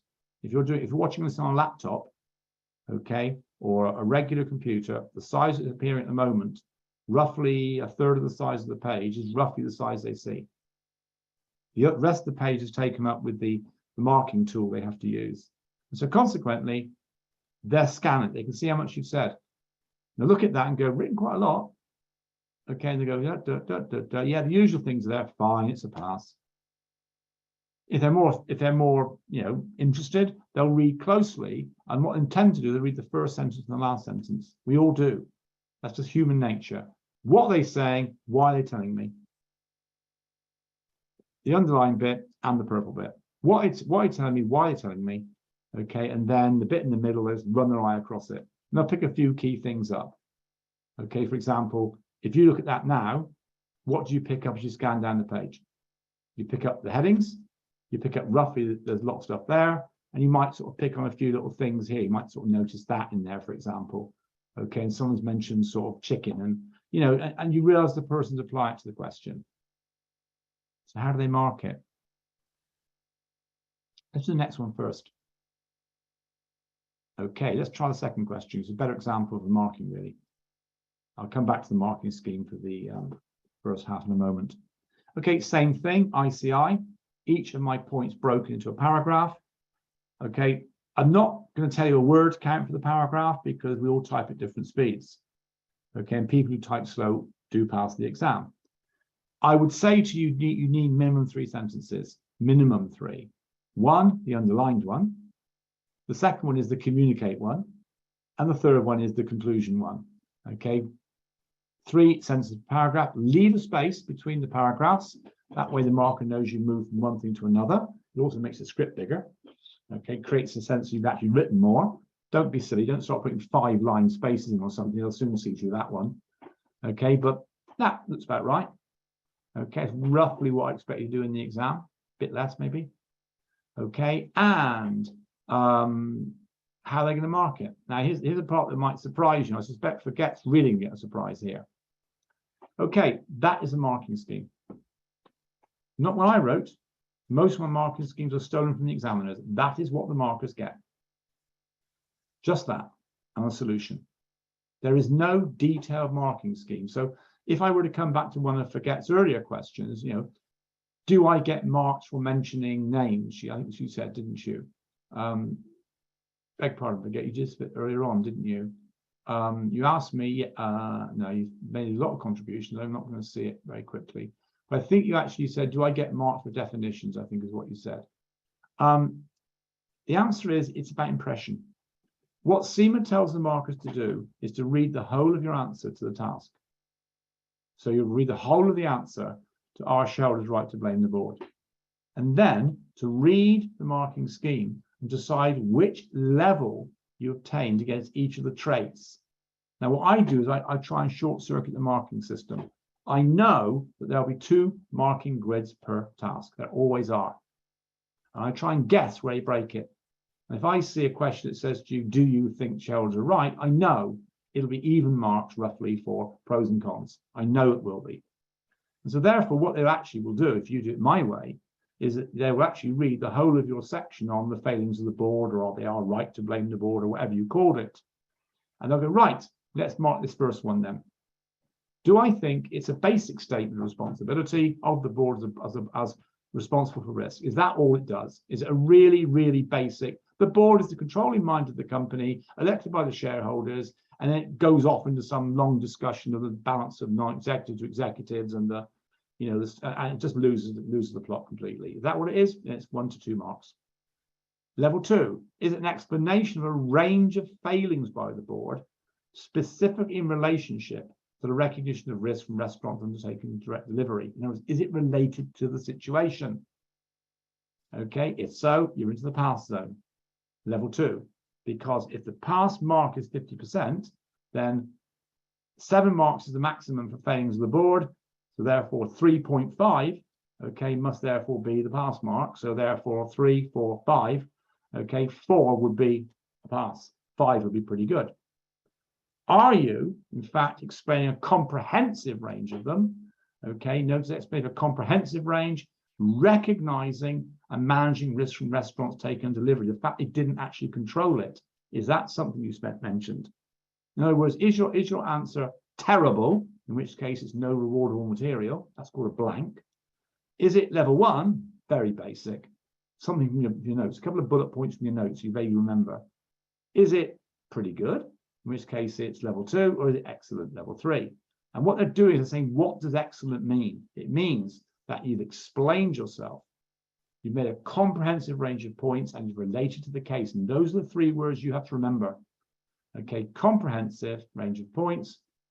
Okay, explain, not bullet pointed, and related to the situation as opposed to the book you read. Okay, that's how they mark it. There is no other marking scheme.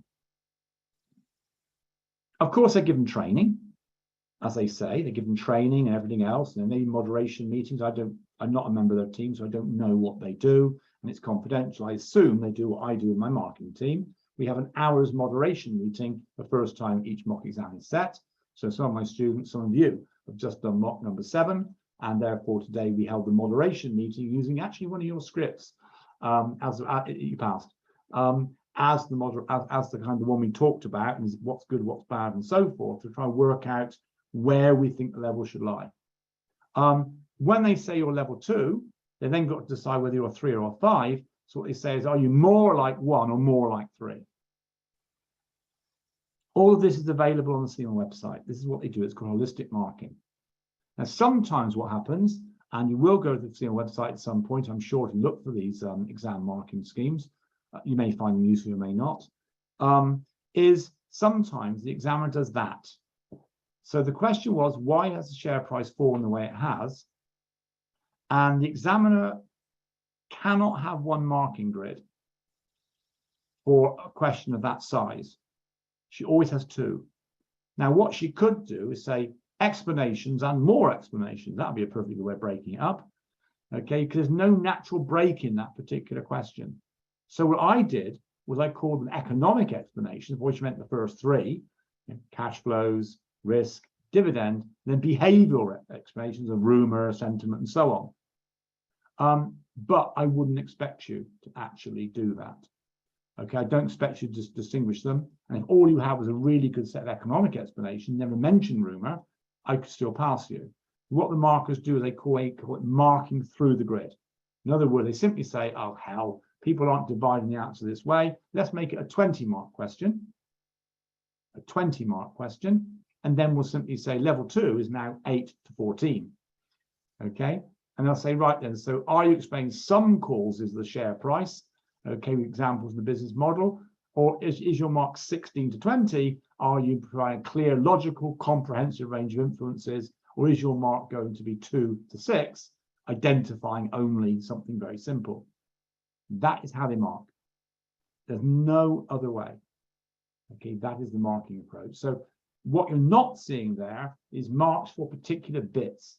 They're not saying you must make this argument. They're not saying there should be an introduction. There should be a conclusion. They're not saying there should be a to from date at the top. Okay, they're simply saying overall, what's it look like? That's how your exam will be marked.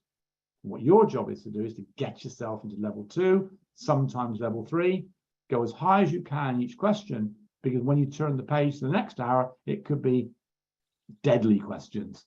Okay, so you need to get as many marks as you can when you're firing all cylinders, because sometimes some of the tasks are a bit grim.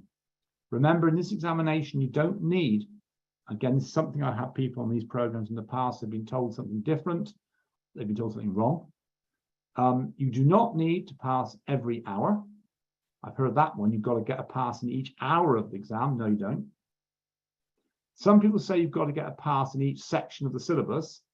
Now that's actually out of date. There used to be a rule before 2020 where there are 4 skills, and they used to argue you had to get a minimum mark in each 4 skill. That's been abolished. All you've got to do is at the end of the 3 hours, it must add up to 50. It adds up to 50 as far as the marker is concerned, you've passed. It adds up to 80, you clearly have passed. Okay, and so you've got to get as many marks as possible. Right, any questions on what I've just been saying? I suspect I probably disturbed some of you, thinking I didn't know it was like that. Any questions, anything I can do at this present moment before giving you a question to do, okay, to help you understand the exam? Come on, please feel free. You can type something into the group chat, or you can, if you want to, put your hand up and unmute and ask me. It's important you understand the exam, you understand what you're trying to achieve, and then we'll start practicing it. Are there any questions? So I can see one person's asked me, does every task require a conclusion? I think the answer to that is no. Some tasks really do not need a conclusion. If you feel you have to put a conclusion, now I'll put one in all my plans now for you that we're going to do on this program. You'll sometimes find the conclusion doesn't really say anything. For example, if you're trying to evaluate a strategic option, and you give all the things that could be good and all the things that could be bad, you can't then go, yes, we should do it, or no, we shouldn't. All you can do is say, we need to find out more about the things above, which is what boards do. They think about the pros and cons and they go and find out. It's hardly worth writing it. Do we always have to frame answers as bullet points? I didn't actually frame the answer as bullet points. Okay, that's the first point I want to make. I hear that a lot. I know you didn't mean to be critical. Okay, my answers are not bullet points. Let me just very quickly share with you what I'll be posting you by email later today, which is the entire solution to practice task number 1. Here it comes. Okay, and there's no bullet points in my solutions. They are clear, concise paragraphs. Yeah? Okay, so bullet points, no. Now, what you're saying is you came across questions that are not really breakable into bullet points. If you think are discussion questions, what are you going to do? Just talk? No, you've got to learn to break them into. A discussion is always arguments for, arguments against. Simple as that.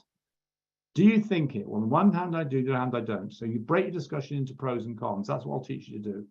That's the way you get the marks. The marker has got a marking grid that says pros and cons. If you're chatting away, you're making their life really hard. They've got to work out, is that a positive or a negative? Okay, now I'd always ask you to review some of the stuff you've written in the past. Okay, and you'll see, okay, how it is to mark.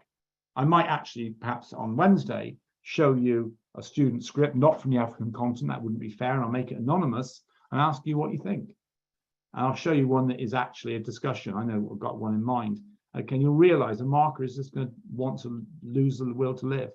And I'll show you one that's been laid out properly. You go, oh, okay, now I see it. How much should we score per question to pass? What's the answer, team? As much as possible.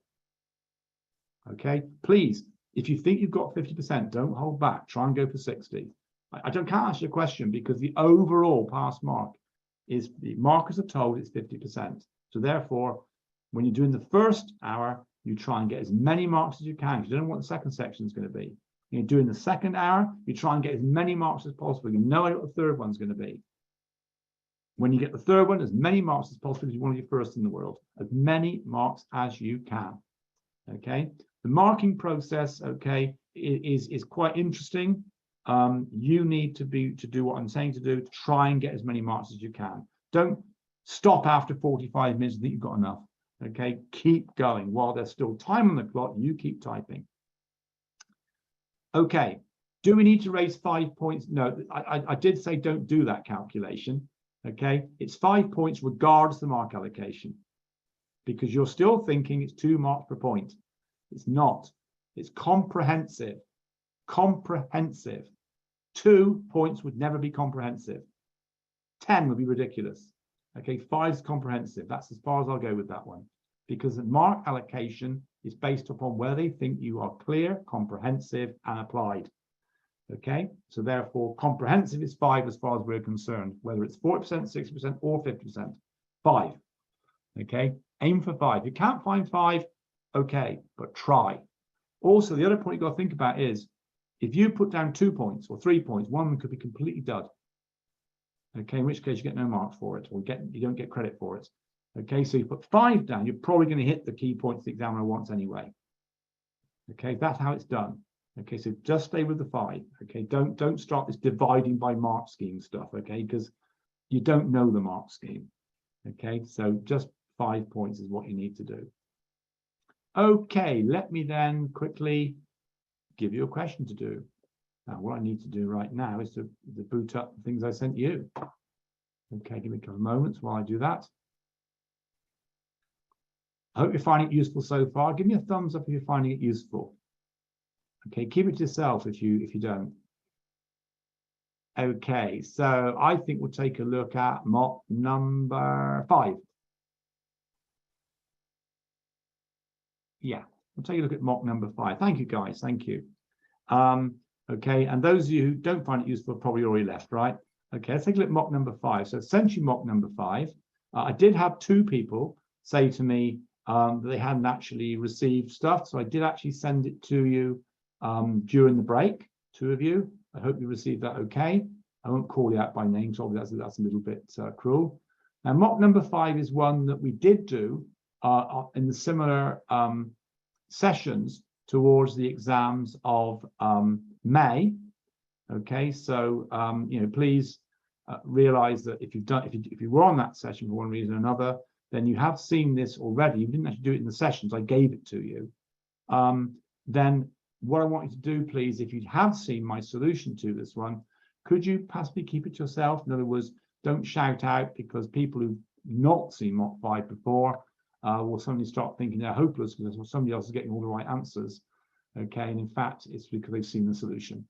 Okay, so if we could agree then, if you've seen the solution to this already, okay, then please could you not contribute too much, okay, because I need to see how other people are getting on with this one. Give me a couple of seconds while I just do this.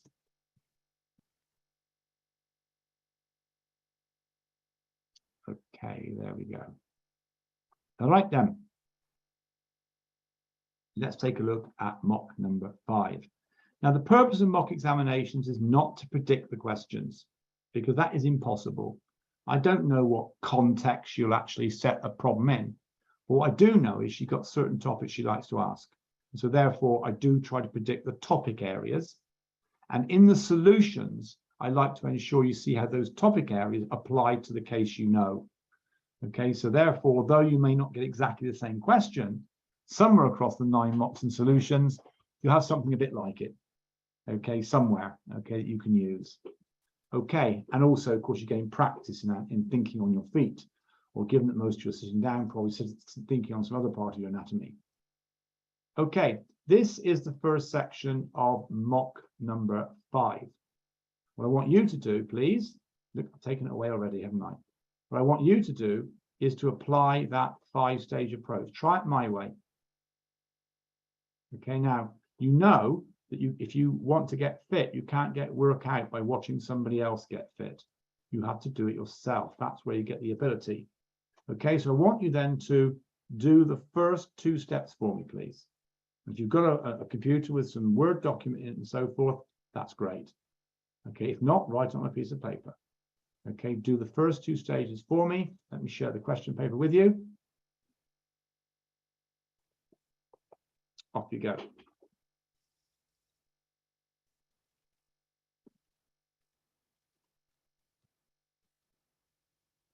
Notice all the people ringing off now. Huh? You make us do some work. It's time to have tea. Yeah, good. Okay, see you next time. Okay, so mock exam 5. Those who staying, thank you. Okay, so what are the tasks? What are you going to put on your plan?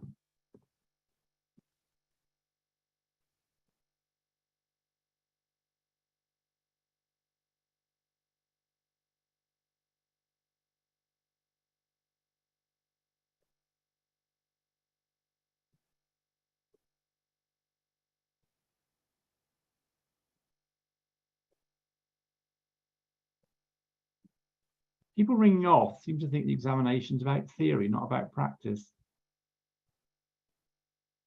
I think this is the most valuable part of the entire night, actually. This bit coming up now. I'll read the solution. That's fine, but you can't do it, can you?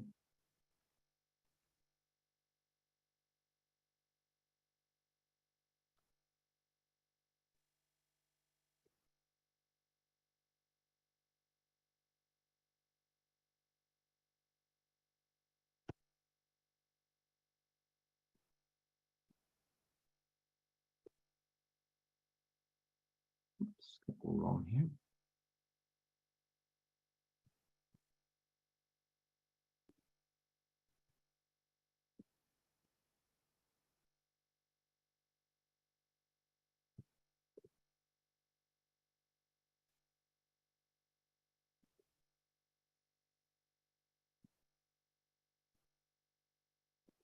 Okay, have you got a plan? Here's what I did.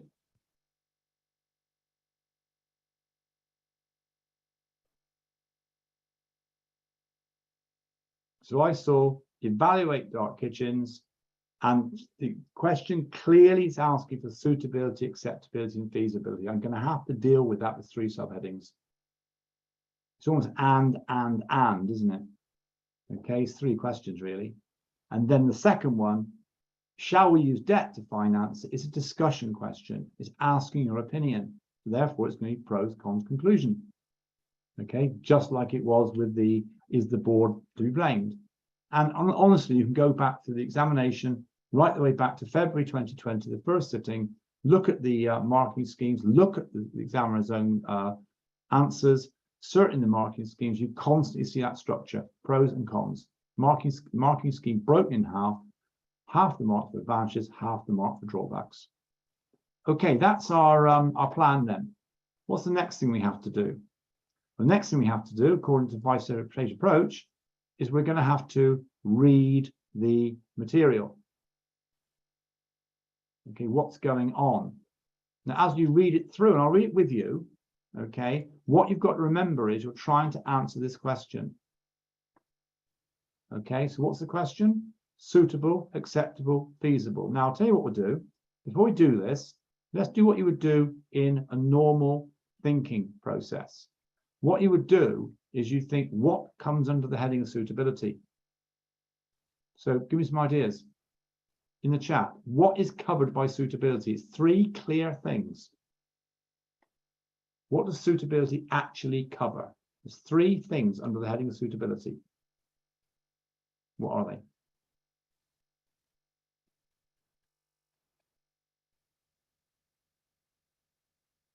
Good, forget, consistency of mission. Thank you. Also, Chinello. Yeah, absolutely. So everyone's gone for that one. Okay, what's the other 2? Yes, consistency of mission.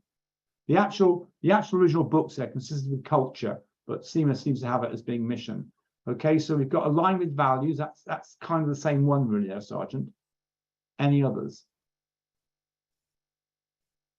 I think Andeep get it best. Does it align with our current business? Technically, Joseph's got it. It's fit with your strategic position. So it's fit with mission, fit with strategic position, and the third one,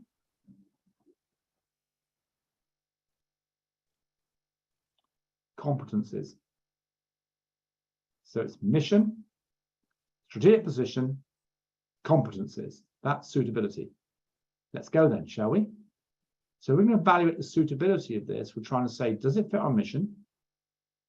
Have we got the competencies we're going to need? Okay, and does it help our strategic position at all? What's acceptability then?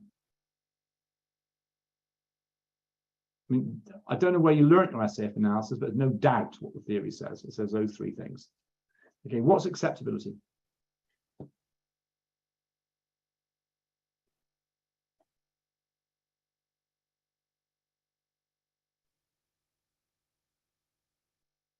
It's 3 things again.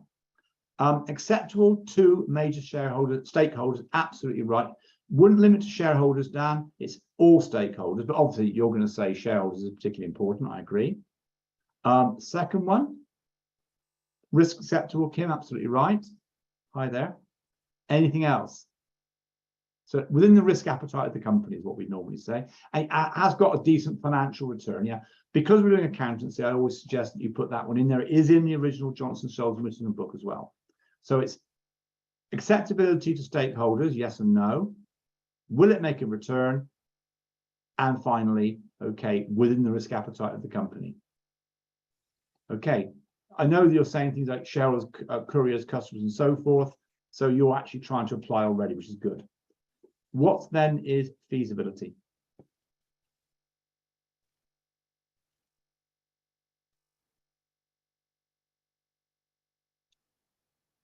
Yeah, it means something specific though. Feasibility means, yeah, one example is financially able. Okay, not return, that's acceptability. Have you got the money? Okay, and then it's things like management, not so much skills, that's kind of competencies. Have you got a management team? Have you got the bandwidth to do it? Okay, that's what it means. Okay, not change management, not viable, that's acceptability. Okay, so it's about resources. Have we got the resources? So competences is in the suitability. Do we know what we're doing? And then basically it's just resources in feasibility. Sometimes, you know, time scale can be feasibility as well. Can it be done in the time? But it's basically resources in this exam. Okay, and then financing by debt. So what's the pros of debt? I'm going to talk about the benefits of debt. What are they? What do you know about the benefits of debt? Why is debt a good thing? Joseph says cheap. Okay, tax effective, cheap. Okay, I will query the cheap, but tax effective, yeah, tax relief on the interest, yeah. That's why you use debt, isn't it? To save the tax man getting your money. Anything else about debt? Come on, these are a bit easy, these two. It's cheap and it's tax effective. Again, cheaper in comparison to equity. That's wrong, actually. Okay, that is actually wrong because some equity costs you nothing. Tesla pays no dividend for its equity at all. You couldn't have cheaper than nothing. Okay, why? I don't think better use someone else's money is going to be an argument. It's quicker. Okay, quicker to get an equity is good. Okay, anything else? It won't necessarily lower the cost of capital. It could increase it. Be careful of that one. I might on Wednesday, with your permission, just review cost of capital. I've noticed that on these sessions in the past, people kind of don't understand it. And I don't know why, but I just don't quite get it. And they say things that go, no, that's not right. So interest, easy to arrange, got all of that. Okay, doesn't dilute the shareholders, a good one, John. Yeah, easy to arrange. Anything else? Okay, what's the matching concept? Borrow it as you need it. Matching. You match the borrowing to when you need the money. Okay, so you can borrow it as you need it, and then you can pay it back when you don't. Okay, and also the idea of matching the life to the economic life. So you borrow for the length of time of the asset. So you know the asset's generating you money, and that is what you pay the interest with and pay the loan back with. Exactly right. So what's the drawbacks of debt?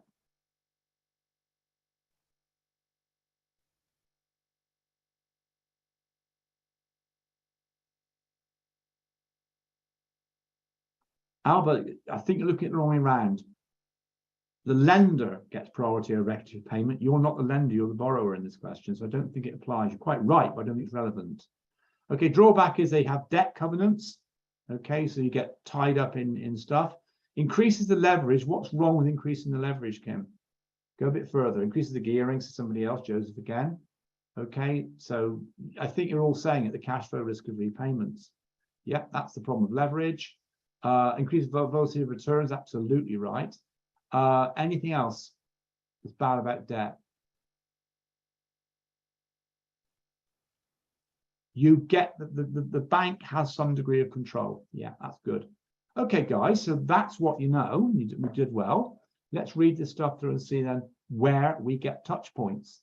You can say, aha, there's an example. I can mention that.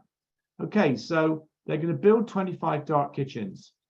Now, this is where we found out, by the way, it's important this company hasn't got dark kitchens. Otherwise, you go, well, this is not new. Okay, they don't have dark kitchens, remember? Okay, so our rivals munch bike of dark kitchens. Okay, right. So that is actually a revised statement of your strategic position. So one thing that makes it suitable is the fact that actually you've got to deal with the fact that your rival's taking restaurants by having them. Okay, you didn't know that in the pre-scene. Now you've been told. Okay, oh, our strategic position is well, we could lose restaurants if we don't have them. Okay, building and leasing space between cope with orders, combine different sorts of meal better. Okay, who's going to like that? Customers. Customers will welcome it. More choice. So acceptability. Couriers can collect the entire order from one location, so you need to have 2 or more couriers going to different restaurants to fill the order. That is probably going to be mostly to do with the profit, isn't it? It's more efficient. So acceptability, it will be more profitable because it's more efficient. But couriers, maybe couriers will like it. They only hang around a dark kitchen now.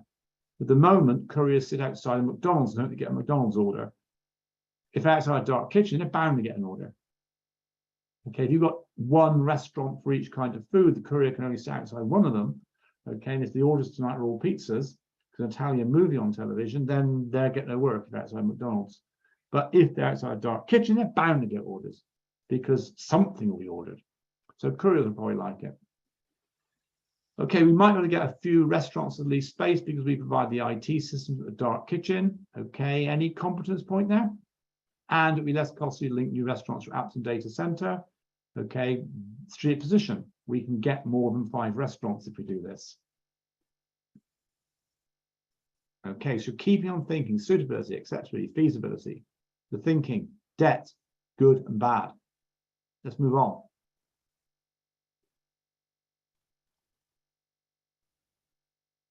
What's being said? Now, a lot of this, you'll say, this is not important, but I know it already from the case study.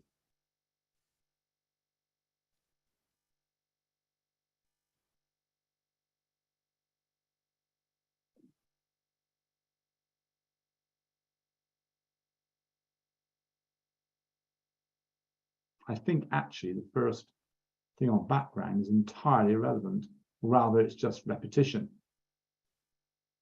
Proposal.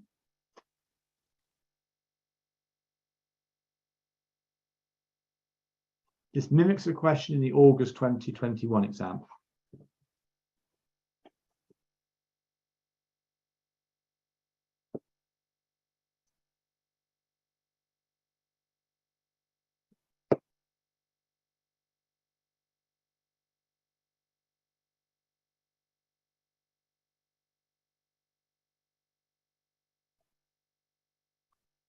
So what you've got here is an increasing amount of investment, haven't you? So if they're going to build 9 a year, so 5 a year, over 5 years, so 5 5 is 25, okay, and they cost 8 million to build, so they're 9 million to build, 5, it's 45 million a year, isn't it? Is that right? Have I got that figure right?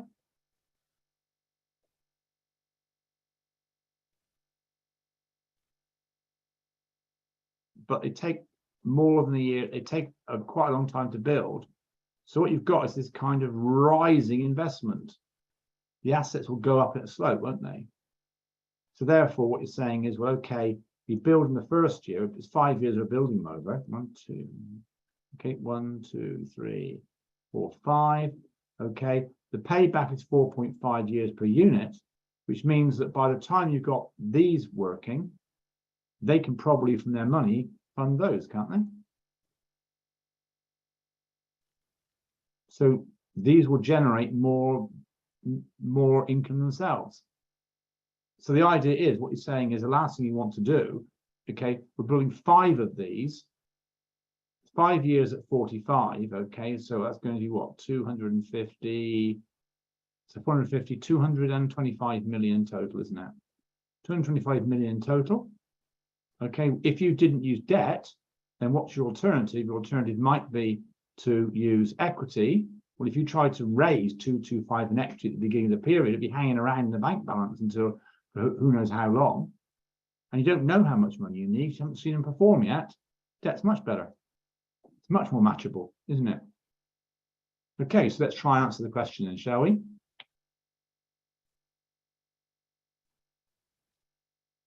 Okay, and that is the level of the exam you're trying to pass. Okay, not every candidate gets that way of thinking, but it was all there for you. Practical application of what you just told me. Okay, when you do suitability, okay, let's be sensible. You're not going to find 5 points on suitability, and you haven't got time. Because once you've done 3 points under each heading, okay, then you've got 9 points. Okay, so remember what you have to do, you've got to find at least one positive and at least one negative. I always put but in the middle, okay, because the marker needs to know when you're moving from good to bad. You're evaluating, you need both sides, okay? So minimum one benefit, one drawback under each, minimum, okay? Because otherwise you'd be not, if you only had positives, you wouldn't be evaluating, you'd be arguing for, which is a completely different thing, advocating, okay? That's not what you want to do. So under suitability, what did we say? Over to you. I've got the chat open here. Okay, what are we going to say? What in suitability would you say? Does it fit the mission or not? Yes, always say fit with mission. Okay, it's still going to help fast food delivery in our country. Okay, why is that a good thing? So that's my underlying point, equals no disengagement of shareholders, particularly, because if they think it's what they invested in, they will be happy. Any other suitability? Don't exhaust it. I'm looking for you to put some things in the chat, guys. I might have done this question once or twice, who knows? Okay, but what are you going to say for suitability? Fit with mission, remember it was mission, street position, okay, competencies. What are you going to say?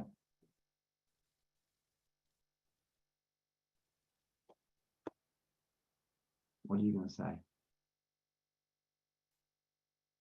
Okay, it will help us to grow, but is that strategic position? Okay, so will it help us to grow? It'll increase our profits, won't it?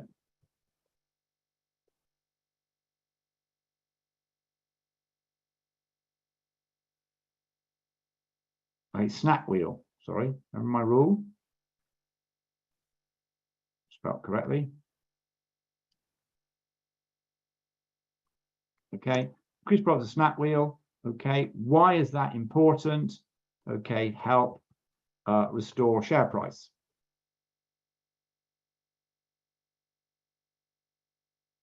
In the middle, I'm going to say we're caught in a mature market. Okay, explain why I think that's an important thing. That'll do. That'll do. Suitability. Okay, I would ask you about competencies. Have we got the competencies? Well, we have the IT competencies. What don't we know about?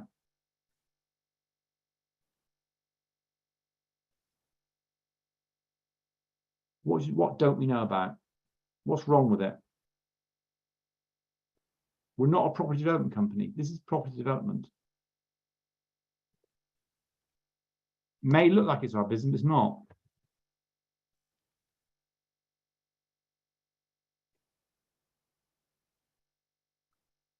That's what you're doing. You are trying to find sites. So I'll make, site selection, project management, and letting. Terrible spelling tonight, isn't it? Letting. Okay. And what I'm going to say to you is that we don't have any of those skills, yet they'd be the competencies required of someone who's going to actually build kitchens, wouldn't it? Okay, so you've got that one. Right, so what acceptability then? I kind of feel that you're watching me and I don't want you to do that. I want you to give me your ideas. Okay, otherwise just post you the solution. Okay, we're here trying to practice. Everybody wants exam practice. Everybody wants skills building. So get building. Okay, try your ideas out. If you're frightened of sharing with everybody else, put in a private message to me. What makes this acceptable?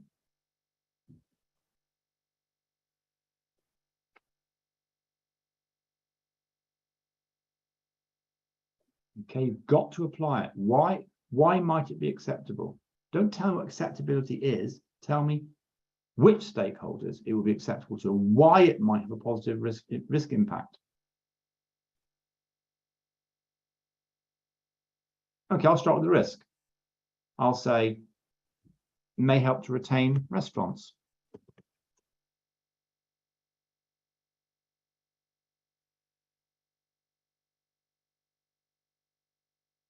And I'll get a real prize here. I'm going to say risk statement says loss of restaurants a major risk.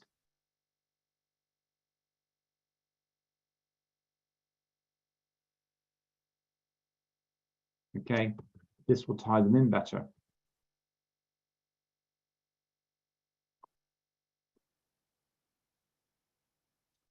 Okay, any other acceptabilities? It's stakeholders, remember, we're looking for, and risks. Okay, so better profits may increase dividends. Okay, so it pays back after 4.5 years. Anything after that is dividend, isn't it? The money's come back, now it's dividends. So it should increase dividends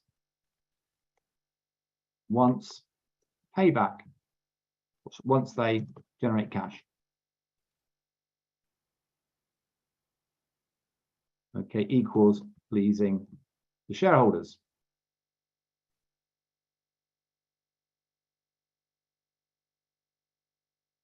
Okay, you could equally say that the couriers would like it because they're going to have more guaranteed work. What's the problem with acceptability? What's the big but here?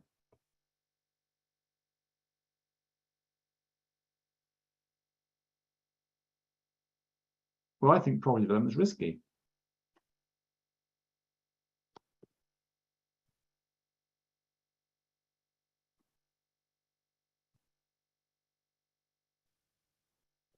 May increase the risk of Snakwheel. Why? May make a loss, good point. Okay, may increase the risk of Snakwheel. Why may it increase the risk of Snakwheel? Okay, it's a very large, okay, set of fixed costs, which will be a burden if they cannot be let.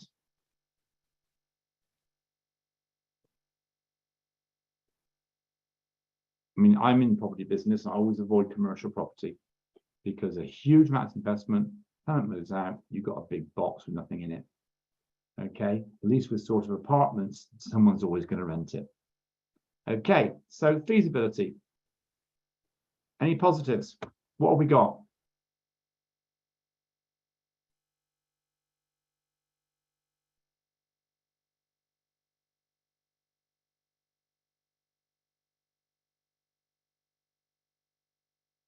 What have we got? Feasibility. Again, you should go through the Rolodex. Feasibility is, have we got the resources? Okay, so what was the amount of money? So creditworthiness, it's good answer. Okay, that the SW is low geared. Sorry. Let's say able to raise the debt.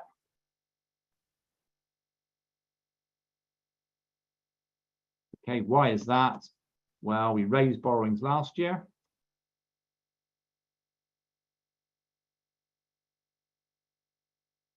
Oops. And okay, we're low geared. Not a bad one. Okay. Again, you're not using feasibility correctly. A marker will just ignore it.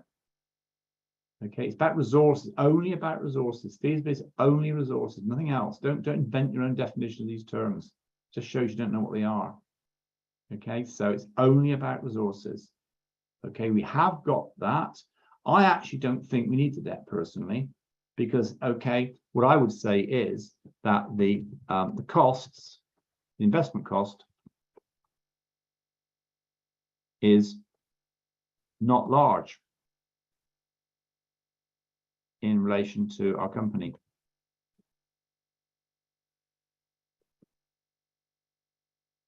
Okay, because basically what we worked out was, it's actually, what was it now? 45 million per year. And that is actually a fair bit less than 205 million, sorry, 206 million, which is the amount of profit retained last year. It's not a lot, is it? It's not a big stretch. Yeah. Okay. It's not crazy. If that was like, 4.5 billion a year, you go, come on, get out of here. Okay. That's doable. Okay. I see a bank lending on that. What's the drawback? What's the drawback? Feasibility. What's the problem? You've got to find negative. Find something negative. What resource don't we have? Daniel, core values will be part of suitability, but no management team.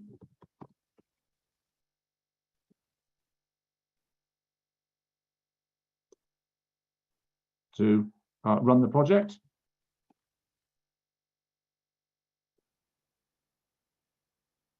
Our board is functional. Which one of those directors is going to do it? The finance guy, the operations guy, the IT guy, or the marketing guy? We need a guy in charge of dark kitchens. Okay, so no property management skills. You could say that, so no property management experience. I think the competences, I do agree that sometimes feasibility, as in staff and so forth, sort of runs into the competences argument a little bit. Okay, so you've gone through that one. I think it's time to stop. And I think if you come back on Wednesday, you need to be ready to do questions. Okay, because that is what we're going to do. I'm not going to teach you the strategic level theory again. Okay, you passed that. Okay, you should know that stuff. Okay, this is the next step. This is applying it. Okay, it's very different and very much more difficult. Okay, I'm not saying passing strategic level is easy for you, but this is more difficult. Okay, and that's why some of you, I suspect, might not find the easy exam in the past. Okay, now loads of good ideas on the chat there. Thank you for those. Okay, but okay, you can't do it all. You've got to remember, you're gonna have to expand that into other stuff. We don't want a laundry list. Like in a hotel, when you get a laundry list, it's like it's 2 pages of different items of clothing. We don't want that. Okay. The word socks doesn't describe socks very well. It just says socks. It doesn't say what color they are, what size they are, men's or women's. Yeah, you have to explain yourself. So as long as you can find 2 suitables and 1 unsuitable, 2 acceptable, 1 unacceptable, 2 feasible, 1, you're going to get there. Okay, there won't be a separate mark allocation for suitable, acceptable, and feasible, because there's no more points you can make under one than the other. Okay, but you need to have an example of up and down on both. And the other thing to remember about SAF is, if you get a straightforward question of benefits and drawbacks of the strategy, the same headings, not the same heading, but the same theory works. When you're doing advantages and disadvantages, you can say, well, okay, advantages would be if it fitted with mission, we had the competencies, and if it actually were, consistent with our mission. But if I say no to any of those, that's a disadvantage. And if I say acceptability, so it would be an advantage if the stakeholders who will accept it is an advantage. If it reduces my risk, it's an advantage. But if there are people who won't accept it, or it might increase my risk, I put it on a disadvantage. And if I've got resources to do it, I call it an advantage. Where I don't have resources, I call it a disadvantage. So you can use the same SAF thinking to answer any strategy evaluation question. Okay, so it's a really useful model. But don't use SAF if it doesn't ask for it. And remember, in the exam, she will sometimes just ask on 1. Okay, she'll say, discuss the suitability of this. And if you go banging on about all things that have nothing to do with suitability, you're completely wasting your time. There'll be no marks for it. Markers will go, that's not suitability. And these 3 terms are very precise.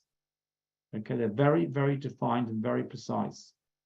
Okay, so you can't just throw ideas around and call it suitability, make up your own version of suitability.